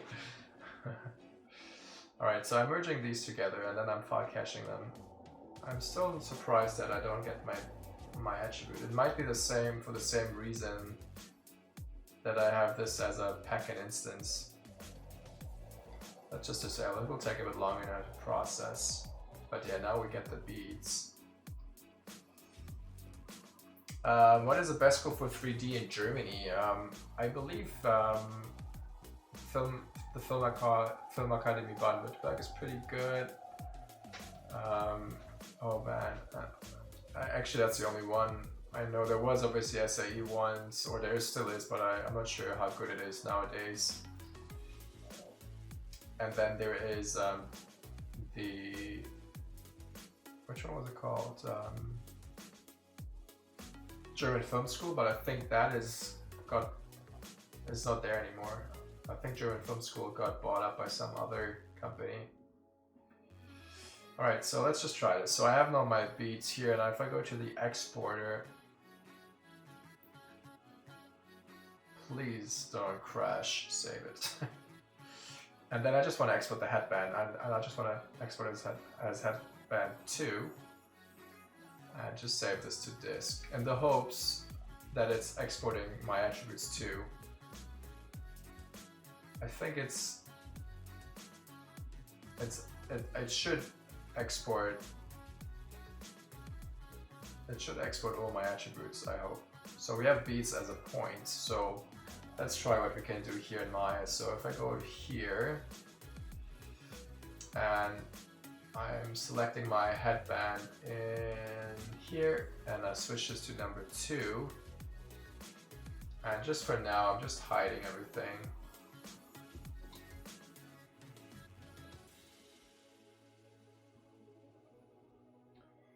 And let's see what we get. All right. We get the headbands, and we get the little beads, and get the white pieces too. So my plan is now, based on the attribute I created on it, to change colors. And let's see if we can do it. So essentially, in the stand-in, let's just hide this for now. In the stand-in, we should get this attribute somewhere. So I'm not sure if we need to specify it in here or something. Full user parameters, maybe we need that, I'm not sure yet. I never tried it. Maybe we need user options in here, but first of all, let's just try to create this AI user data.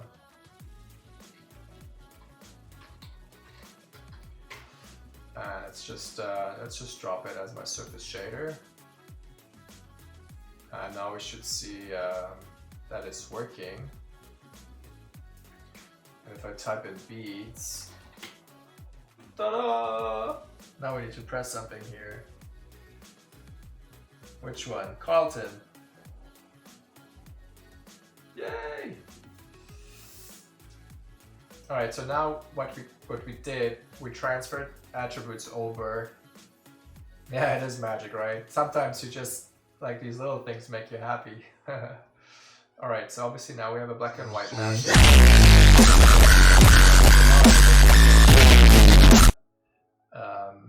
Pace. I'm not sure what that was.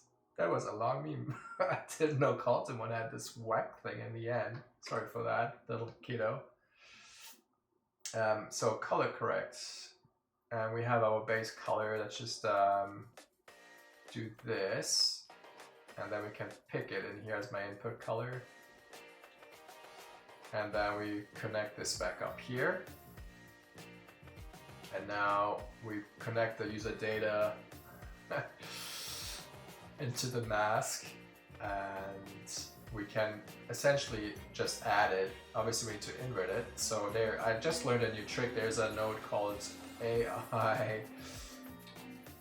forgot it already. Is it complement? Yeah, AI complement, I believe. And you can, it's essentially a reverse or an invert. So now it's flipping, and there's one problem, our wires, we need to have a different value on the wire as well. So why don't we do it a bit different? Let's go in Houdini, we go back up here, and we go in our head thing.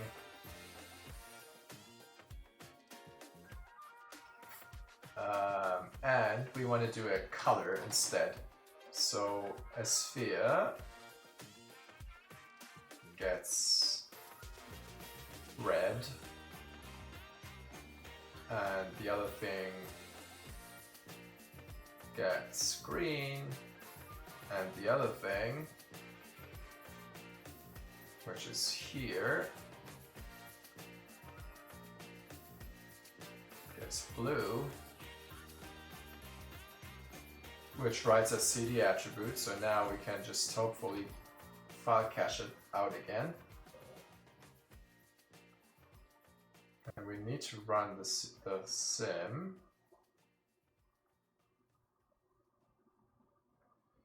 It would definitely be faster. No, what the hell? If we just, it's definitely faster if we just cache it here first. You can see now the vellum is a lot faster. Cache. There we go. Vellum is cached. Now we can go to the file cache and play it back in here, which should now. Well, I'm wrong. It's not faster. We gotta sit this out.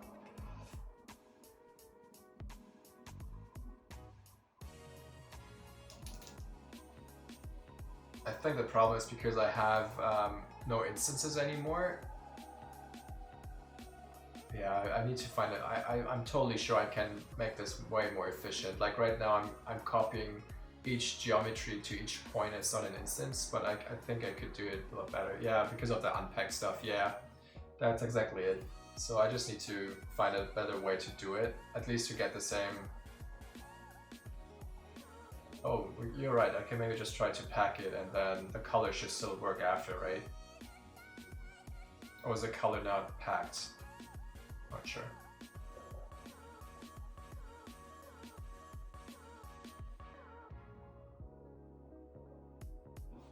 Okay. I can try that quickly. So what you're saying is in the copy here, I make pack it again, right? Yeah, that still does the same. Thanks. So I don't need those attributes anymore.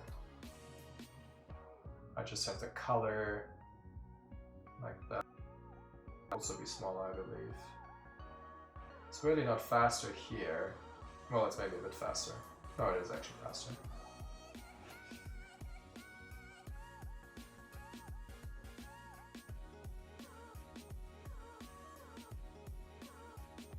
Alright, so now time shift, we should see the last frame. I go back up, go back down to my export, and we change this to number 3. Go back to Maya, and this time we can't use data float anymore. We need to use data color, and I think it was the CD on default. So let's just pick red and play. Nothing happens. Obviously nothing happens.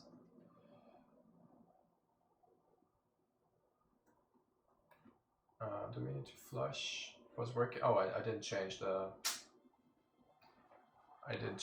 read node.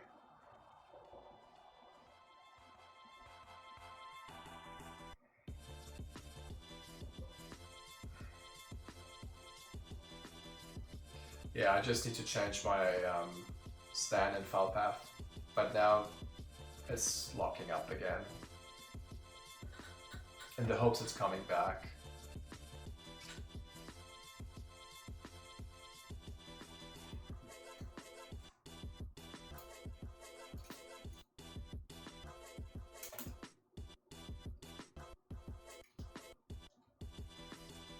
Come on, come on, come on.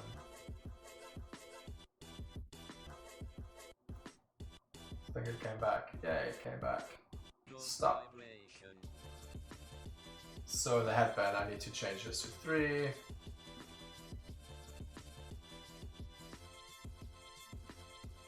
What the hell is happening? Arrgh. Everything is freaking out here. I just want to go to bed. Come on.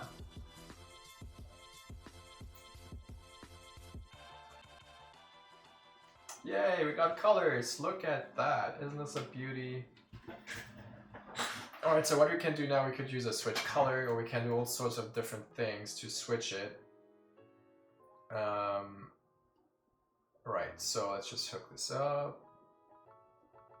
Blah, blah, blah, blah. So now we have the red channel.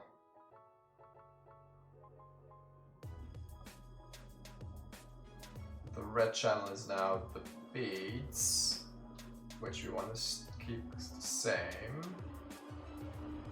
Okay, so this is now better, and then essentially what we can do, we can also change the metalness. So if I hit B and put B to metalness, B would be our little wire.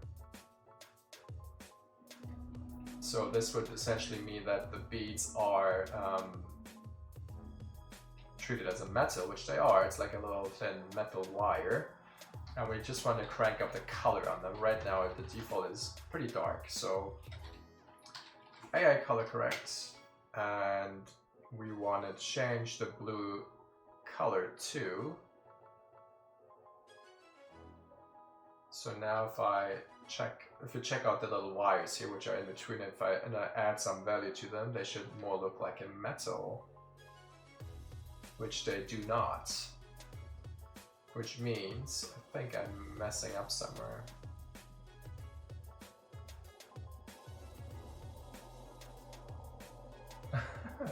Well, I go to bed, which is also a good exercise for my spine. I'm not sure if you know, but in the morning you're like this much taller, so that maybe like more like this, like a centimeter maybe, because your fluids or whatever is in your spine, they expand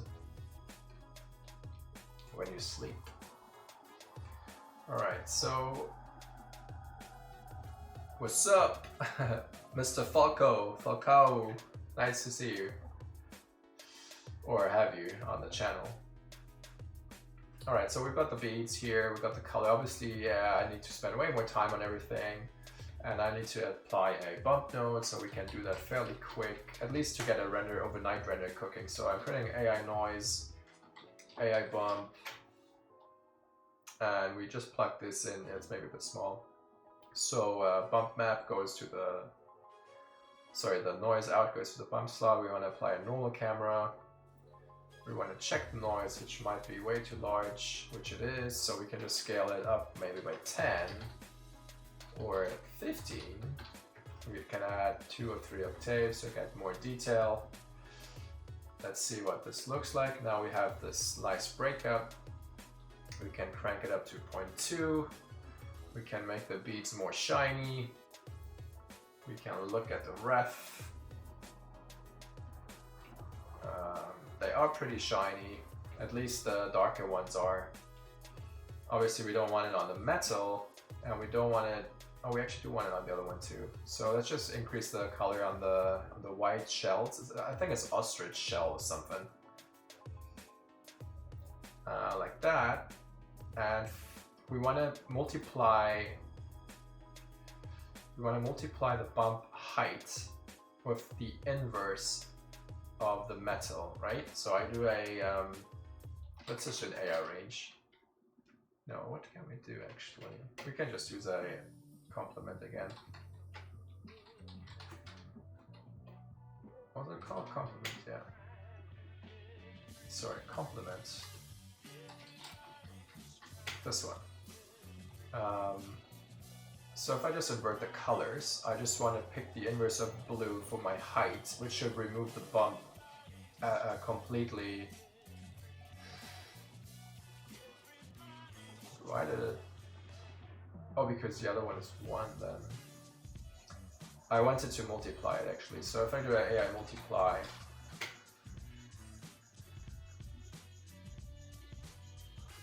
let me quickly think. What I want to do is multiply a bump value. So let's say we have 0.02 as my base.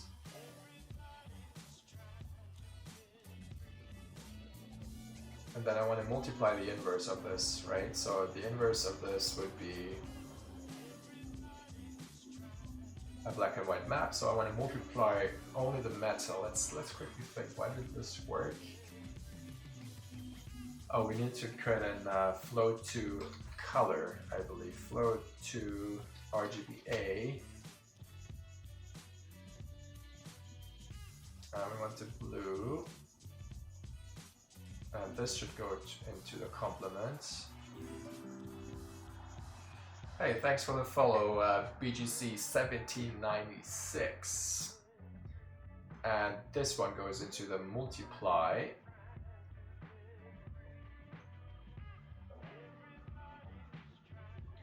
Alright. What's happening here? I think it's working though. Yeah, it is working. So essentially now if you look at the complement, before it was like this, then we inverted this, so now the wires are black, and then we multiply black with our initial value, which is 0.02, which we want here, like that. And this should bring us clean metal, but broken up beads, which is cool.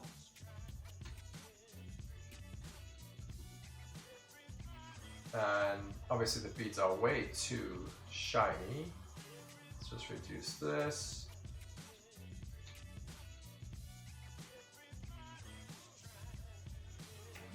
This might be also a bit small for you guys to see anything down here. So the last thing I want to do is just adjust the roughness. So I do another AI color correct. My currently roughness is 0.3, so in here I change this to 0.3, which is my default. And then I want to use the blue as my mask, which is the wire. Plug it in.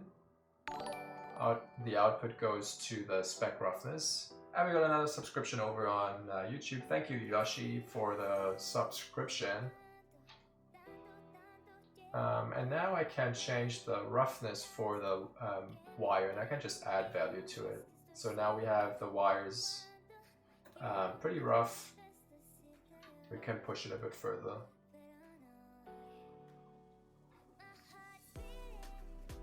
I think I want to do one more thing.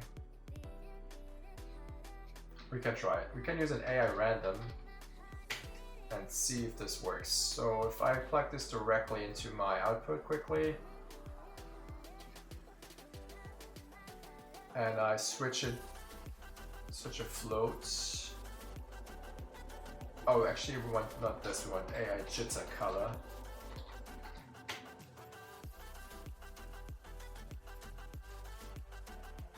Alright.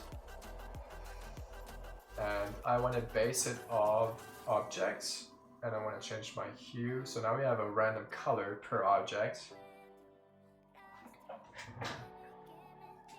Hey, thanks Yoshi for getting the course on Udemy, really appreciate that. You're asking if I can create a PBR course? You're talking about like a substance painter, substance designer course? Is that what you're asking?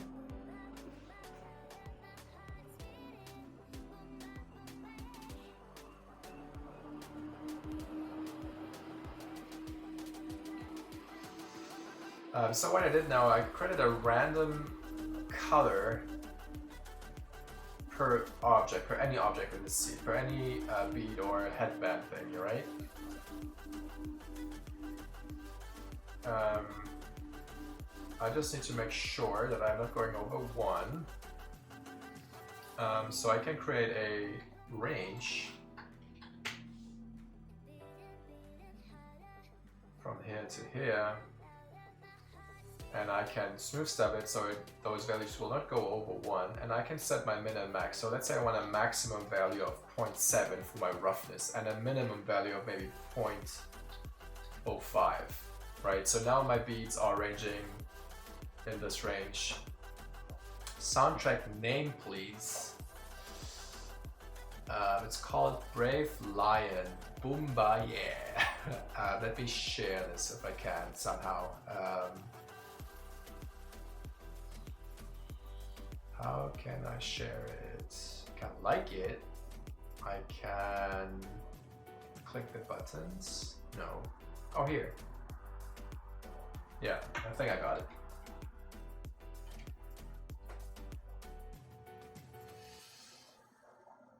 Is it possible to frame nodes in Houdini and Maya? Same like in Nuke and Blender. What does framing a node mean? You mean if I zoom in on it, like hitting F? Like this?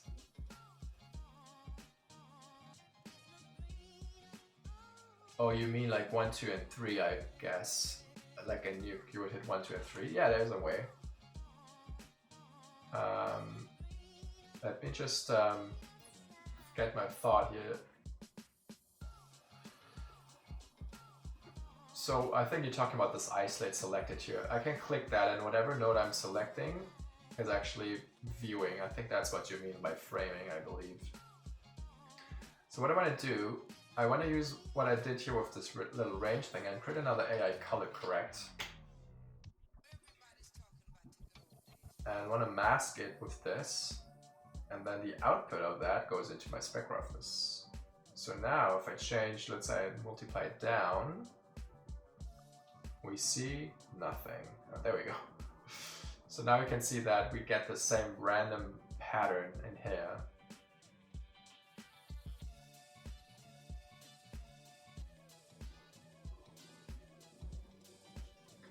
And overall it might be now way too specky, but we can have a look. And I think it is. So what we can do then, I need to clean up my networks here.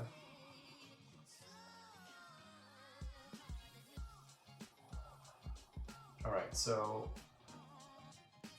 I've got this. If I do additive, we mess up. I need to create a range after. I'm not sure exactly. I surely can find a cleaner way to do this, I guess. Just not now for the stream. I just want to get something out here. So spec roughness, smooth step, and now I just want to, come on, show this range. There we go. So again, it says do 0.7 and 0.1, 0.05 maybe. And we can reduce the input max just to get a higher value. So now we have beats ranging from 0.3 to 0.1. And we are still a bit too bright. Let's go 1.5. You can see now we have a few ones like these ones which are very dry looking, and then they all should be varying a bit. I think our low end is too low, so let's go 0.15. It's a bit too low, still 0.25. And now you can see we get some nice breakup all over. It doesn't look too plain anymore. And I think that does the trick. Like, at least we still need to work on the placement, right? More, you say what? More roughness?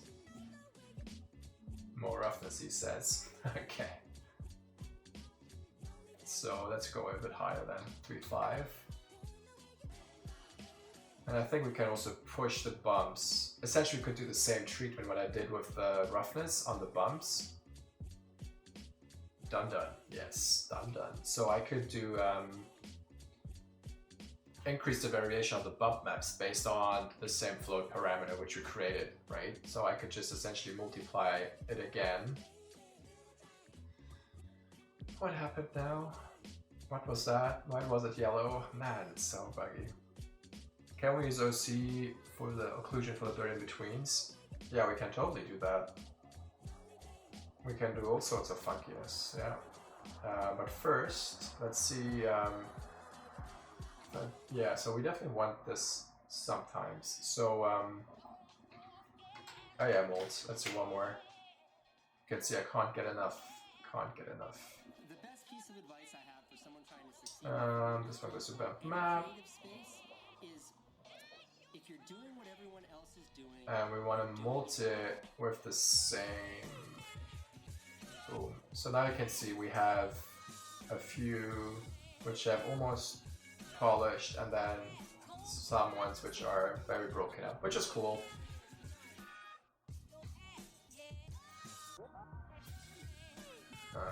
Right. So now you want occlusion. I can try occlusion quickly to see what it would look like.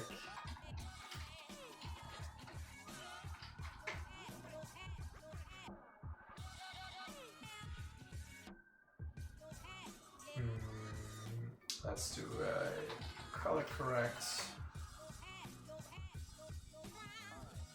what is freedom? I think I stole Oh, come on. Dylan, but maybe I stole There you it go. from Woody Guthrie. Freedom for me is waking up in the morning and going to sleep at And we want to connect this to my mask. We want to visualize the occlusion. Finding something you love, and then And we want to of your life. change these values. We want to flip it.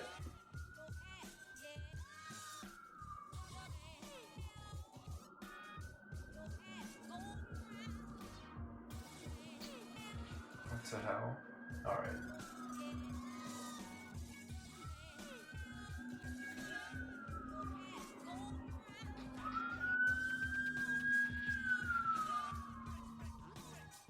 Alright. And now let's see what the color correct is. I can maybe, well, if I multiply it, it works on this.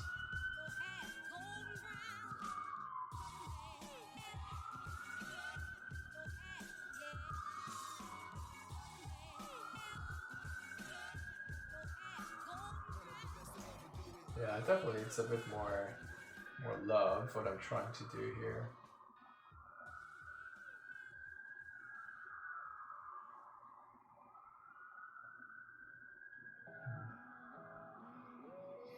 Well, we can see it. I think I need to range it to get more contrast in this, because our values are well, it's not too bad though, it's 0.6.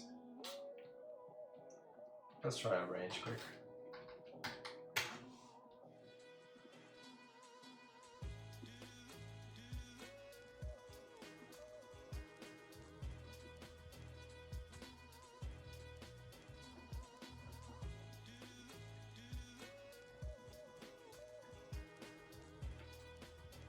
Obviously depending on the distance to each other, right? So sometimes they are further apart and then you don't see the mask. Which is expected, I believe, for an occlusion shader, so... Definitely feels a bit more grounded, I think. Well, so now what I wanted to do is, first of all, hit save. And then I want to bring in the hair back so we can actually see what it looks like. So if I go to the outliner and I bring in all my little shapes here, so one is all the stand-ins, then we want the mouth, the tear line, and I think that's all the pieces. And let's just frame 1 to 1. The whites are too white. We can change this in a bit though. So if I update full scene. Update full scene. Let's hope it works. In the meantime, while it's translating, any questions? Like how's it working? Does it make sense? I think it does, but I do ramble a lot as well, I can see that. And I'm out of juice.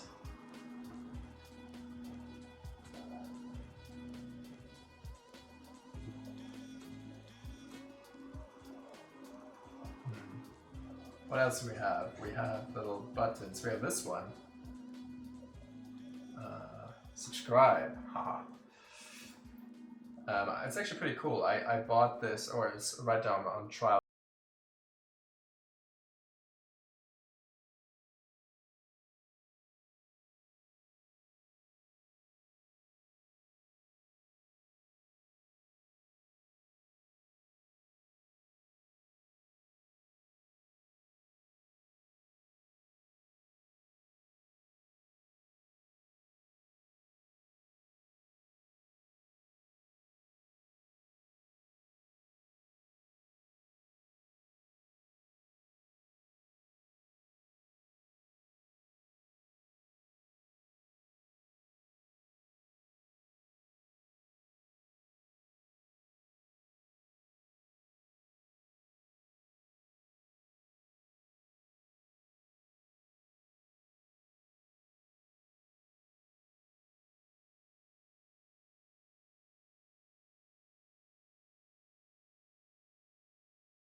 So in my exporter under hair head, I'm just changing this to head hair 2 and saving this.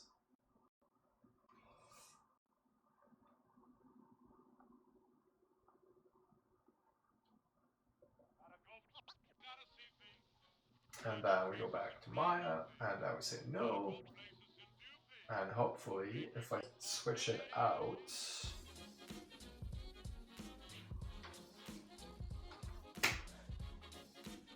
we should get less of these flyaway hairs.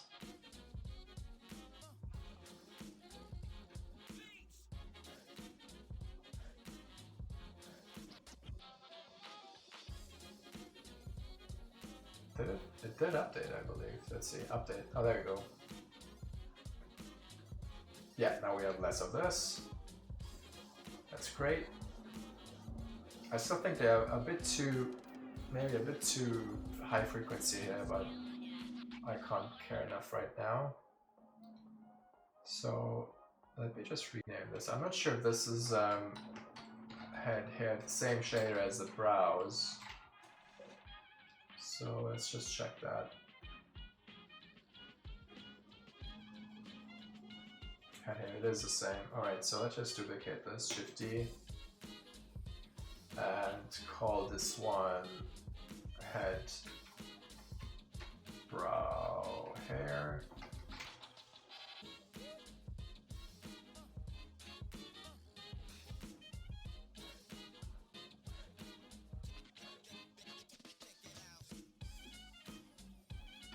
Come on.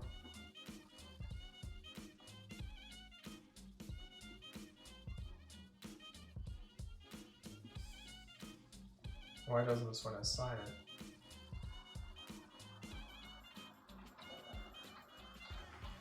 Sometimes it just doesn't like when if you duplicate it. Sometimes it just doesn't want to assign it. If you deleted the shading engine, it's also very weird. Let's try this out.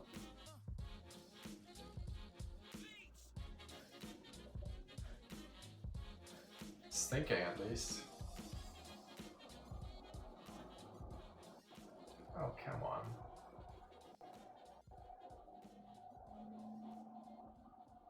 Sometimes it's just way too slow. I don't think you need to assign the shader in the stand-in, right? I think you can just like assign it normally. Maybe I just need to update the full scene. Yeah, I have quite a few videos, honestly. Like, my YouTube has more like tutorial-based things, and on Twitch right now I have these, yeah, like my streams, like what I'm just trying to achieve and all sorts of things.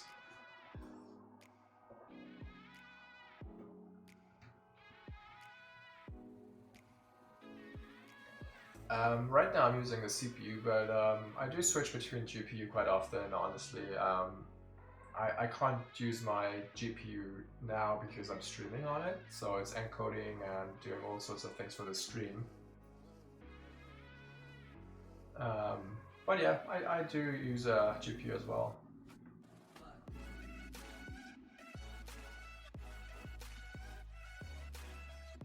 So what I also want to do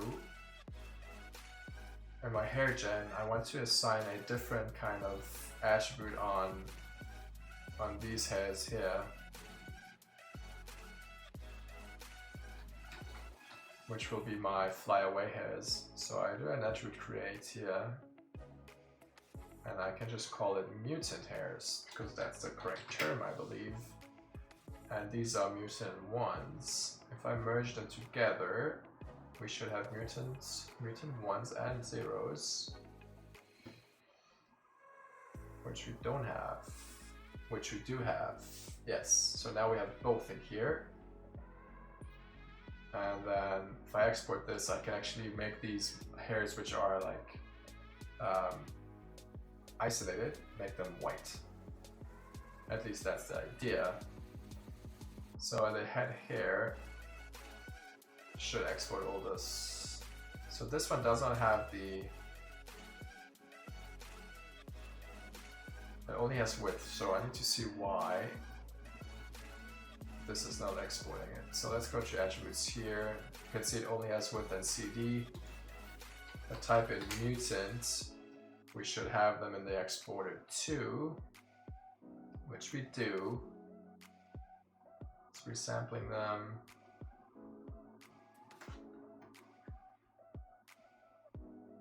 In the meantime, is this cooking? This is, I'm still not sure why. Oh, maybe it is actually working. Yeah, okay, now this is working. So, sorry for switching between applications though, but this is sometimes I just have to do because I can't wait so long. So these are AI brows, and we want to have them, what did we have? 8.5, Melanie, 0.85. We can add a little bit of randomization. And we want to add some diffuse to have like a dusty feeling to it. Maybe not so much. 0.2.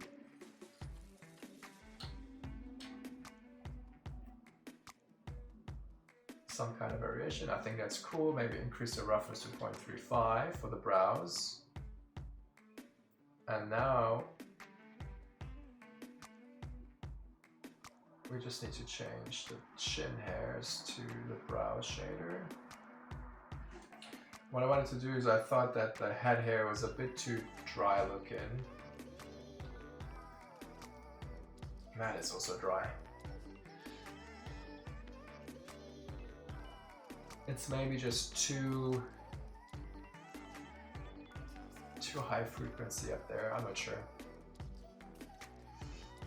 Let's go maybe a bit lower, 2.5. And back to Houdini. I still think, yeah man, these little pieces here are just too dense. Too black, you say? Yeah, it might be too dark. I still don't know though. It's not so far off. But yeah, you're probably right. Let's add a bit of diffusion here.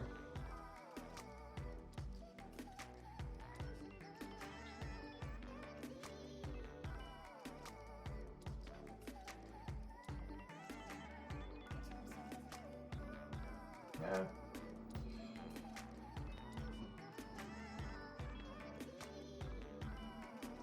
Yeah, I will add those white things. I'm trying to add it with these with that mutant parameter I just created.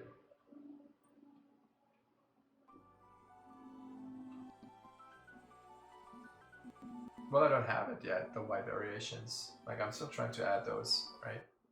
So I think if I export this now, we should have them though. Save to disk number 3.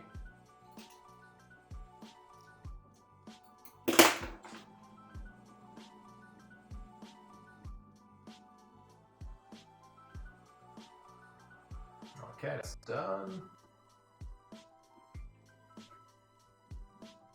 So if I change the head hair to number 3, they should be swapped out.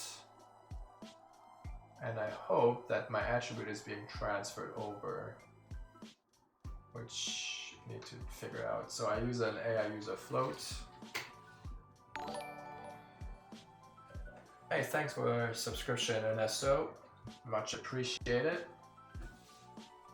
Let's call this mutant and hope for the best.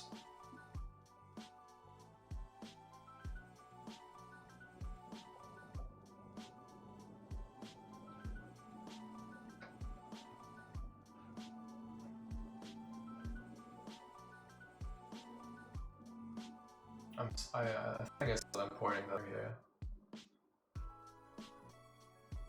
There we go. Yes, it does work, man. In my previous stream it didn't work, but now it does. That's amazing. So now we do essentially the same thing we did with those beads. So I'm now using the head hair, and I will change the melanin value. So if I do a color correct, they don't have a color correct for floats. I don't think so. So right now we have a melanin of 0.85. So all I need to do essentially is change my input value. Make sure you are on integer.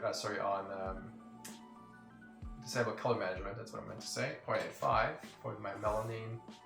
If I plug this into melanin, we should not see any difference. But now if I plug in the float into my mask, we should be able to reduce the melanin.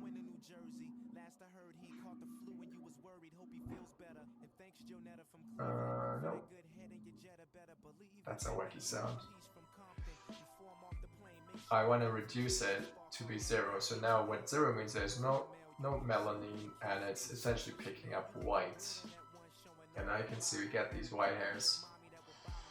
And even though this works now, I still need to change the opacity. I think they are just too in your face. So we will do a similar thing. I think we can actually use an AI RAM float, which has an input 2. Instead of all this jazz here, what I could have done is just put this in here, I believe, and this in here. Or maybe not. Oh, funky. This should be on custom? Yeah, custom.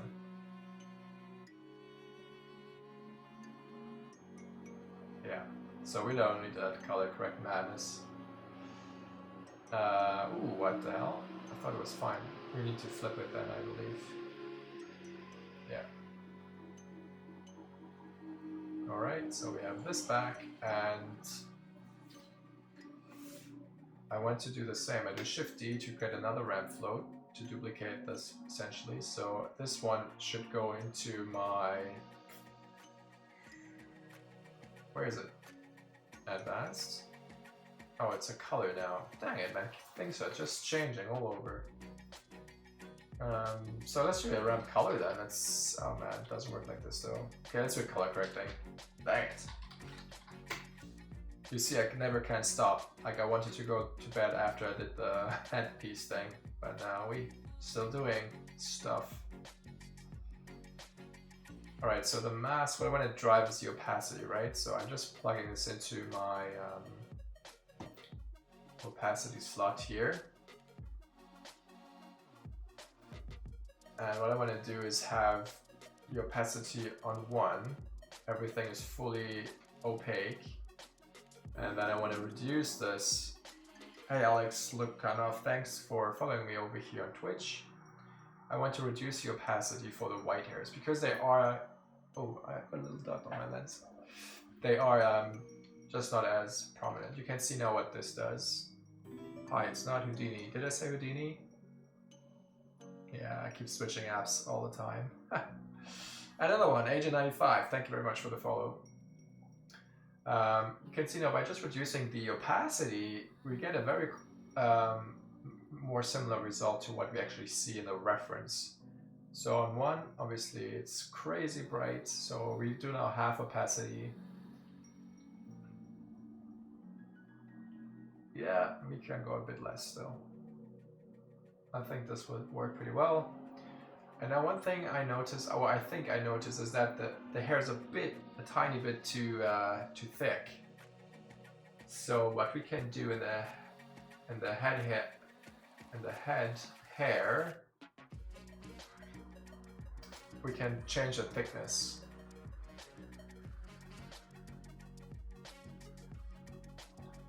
Let's see if we can do it.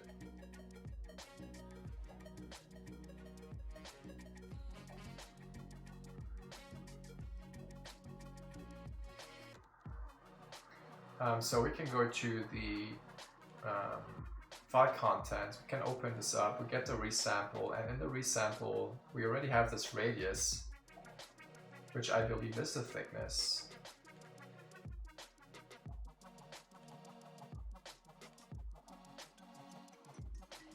I just disabled that in the hopes that something will update. Oh, it did update. Yeah, you can see they almost vanished now. Well, they got thicker. Alright, so it does work. I just need to go even thinner. Let's try 0.05. Oh, I can't type in another value here.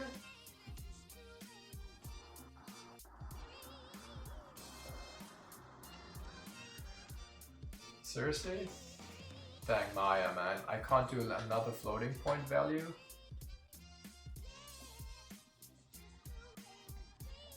Alright, kill me now.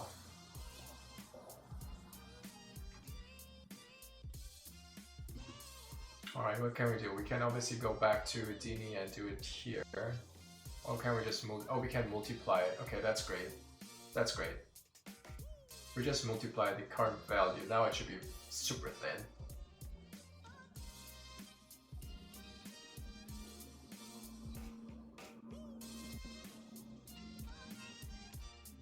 I'm just waiting for it to update. I'm expecting the hair should be, yeah, like that. Okay, but it's great, it's working. So let's try, I did 10%, I believe. So let's try maybe 0.5. So now I'm reducing our baked in value by half, and let's see how thick that is. Is there actually a lag from my mouth to the audio? I'm just curious because it's hard for me to test this. Or is everything going great?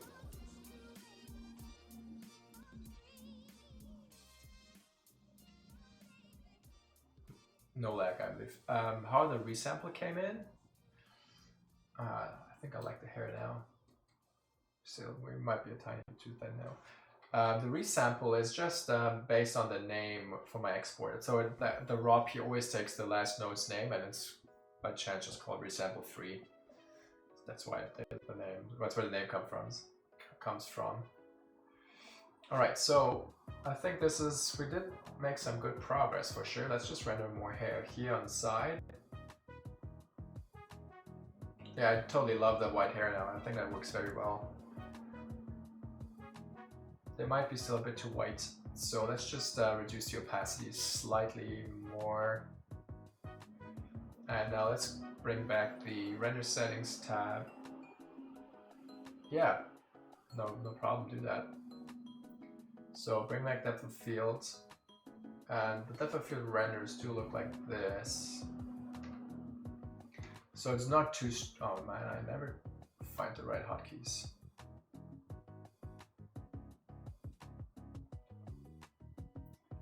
You can see now with the depth of field, I think it looks very cool. It works very well, I believe. And what I still need to do is maybe, because you can see in the reference that the hair is like, it feels like based on clumps, it has like a different kind of color, like some are like almost brownish here. So I will need to do some clump variation as well, which I probably do in a later video. Let's add back my 12 samples here.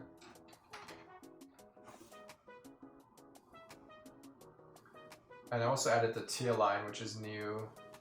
And as I said, I worked on the lips.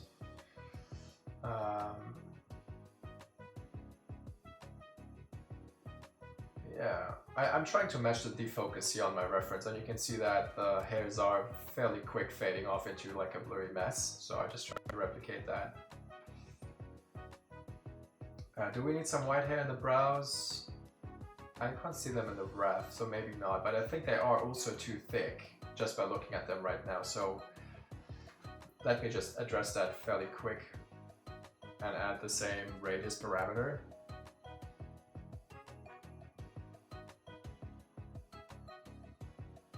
I just hit autosave just to be safe. Thumbs up. Yeah. Oh man, I think I'm the only one who finds those memes funny. Oh man, I'm just a little kid sometimes. Come on, stop saving, it's enough now. And I will close Houdini now just because it will stop me from going back and tweaking things. Sometimes we lose, sometimes we win.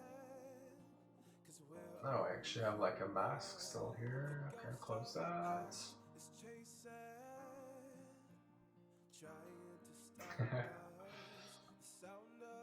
Alright, render is done. Sorry, saving is done. So let's see if we can just change the browse quickly.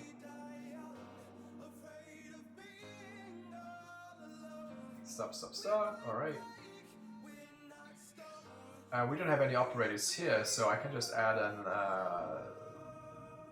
radius modifier here, which is essentially a set parameter operator. And we want to multiply, and let's just do half, or let's do maybe 3/4 of what we have right now. Let's see.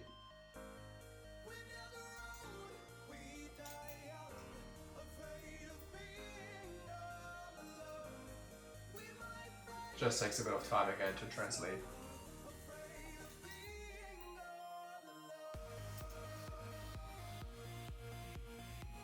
So I'm thinking of maybe doing a portfolio review on Saturday.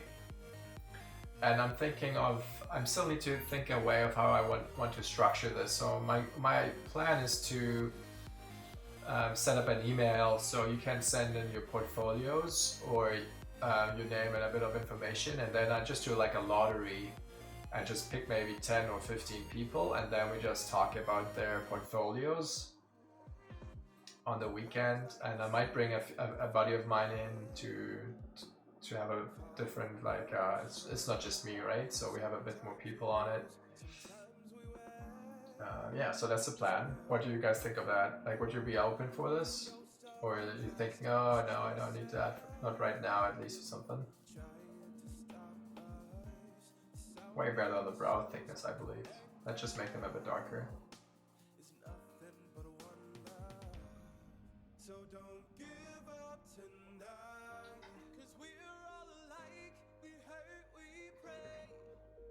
No one wants it. Okay.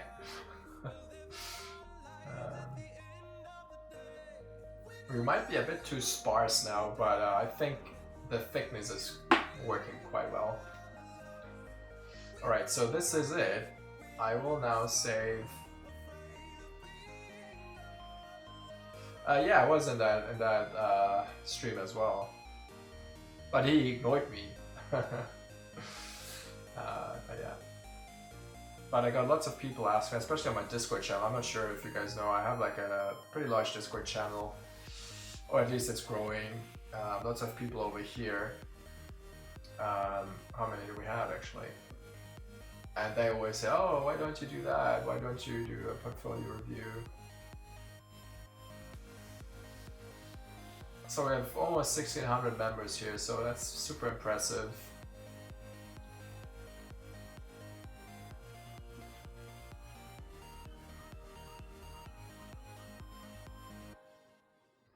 Alright, so I saved the scene. I want to go to my version up in here. And what else do we need? We've got 4 rendered frames. I have like different HIs I'm always rendering.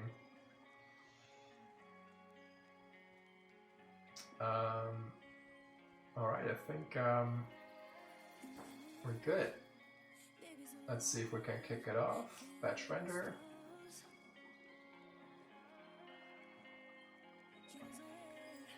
And it might be that this room gets super choppy now because I'm utilizing all my CPU units now. We'll see.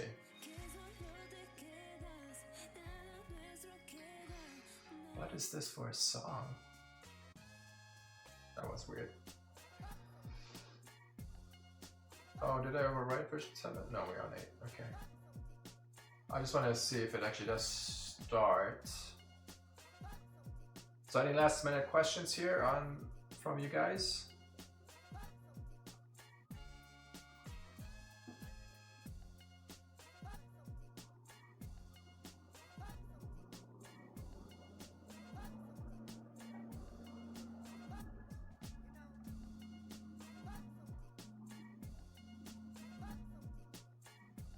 All right, render is starting. All right, so no further questions, I believe. So let me just do this here. yeah, so I think this was a semi-successful stream tonight. Like I was working on the Houdini side to get the headband working, and I worked a bit more on the brow groom and a bit added more of the white hair on the top. And then I also worked on the shader side on the Maya end to get the user data transferred over between Houdini and Maya, and we later on with the mutant hairs and all that. So yeah, I will work on the sculpt a bit more tomorrow, like just to get the lips working better and everything. So yeah, that is it for me tonight, or for you today, and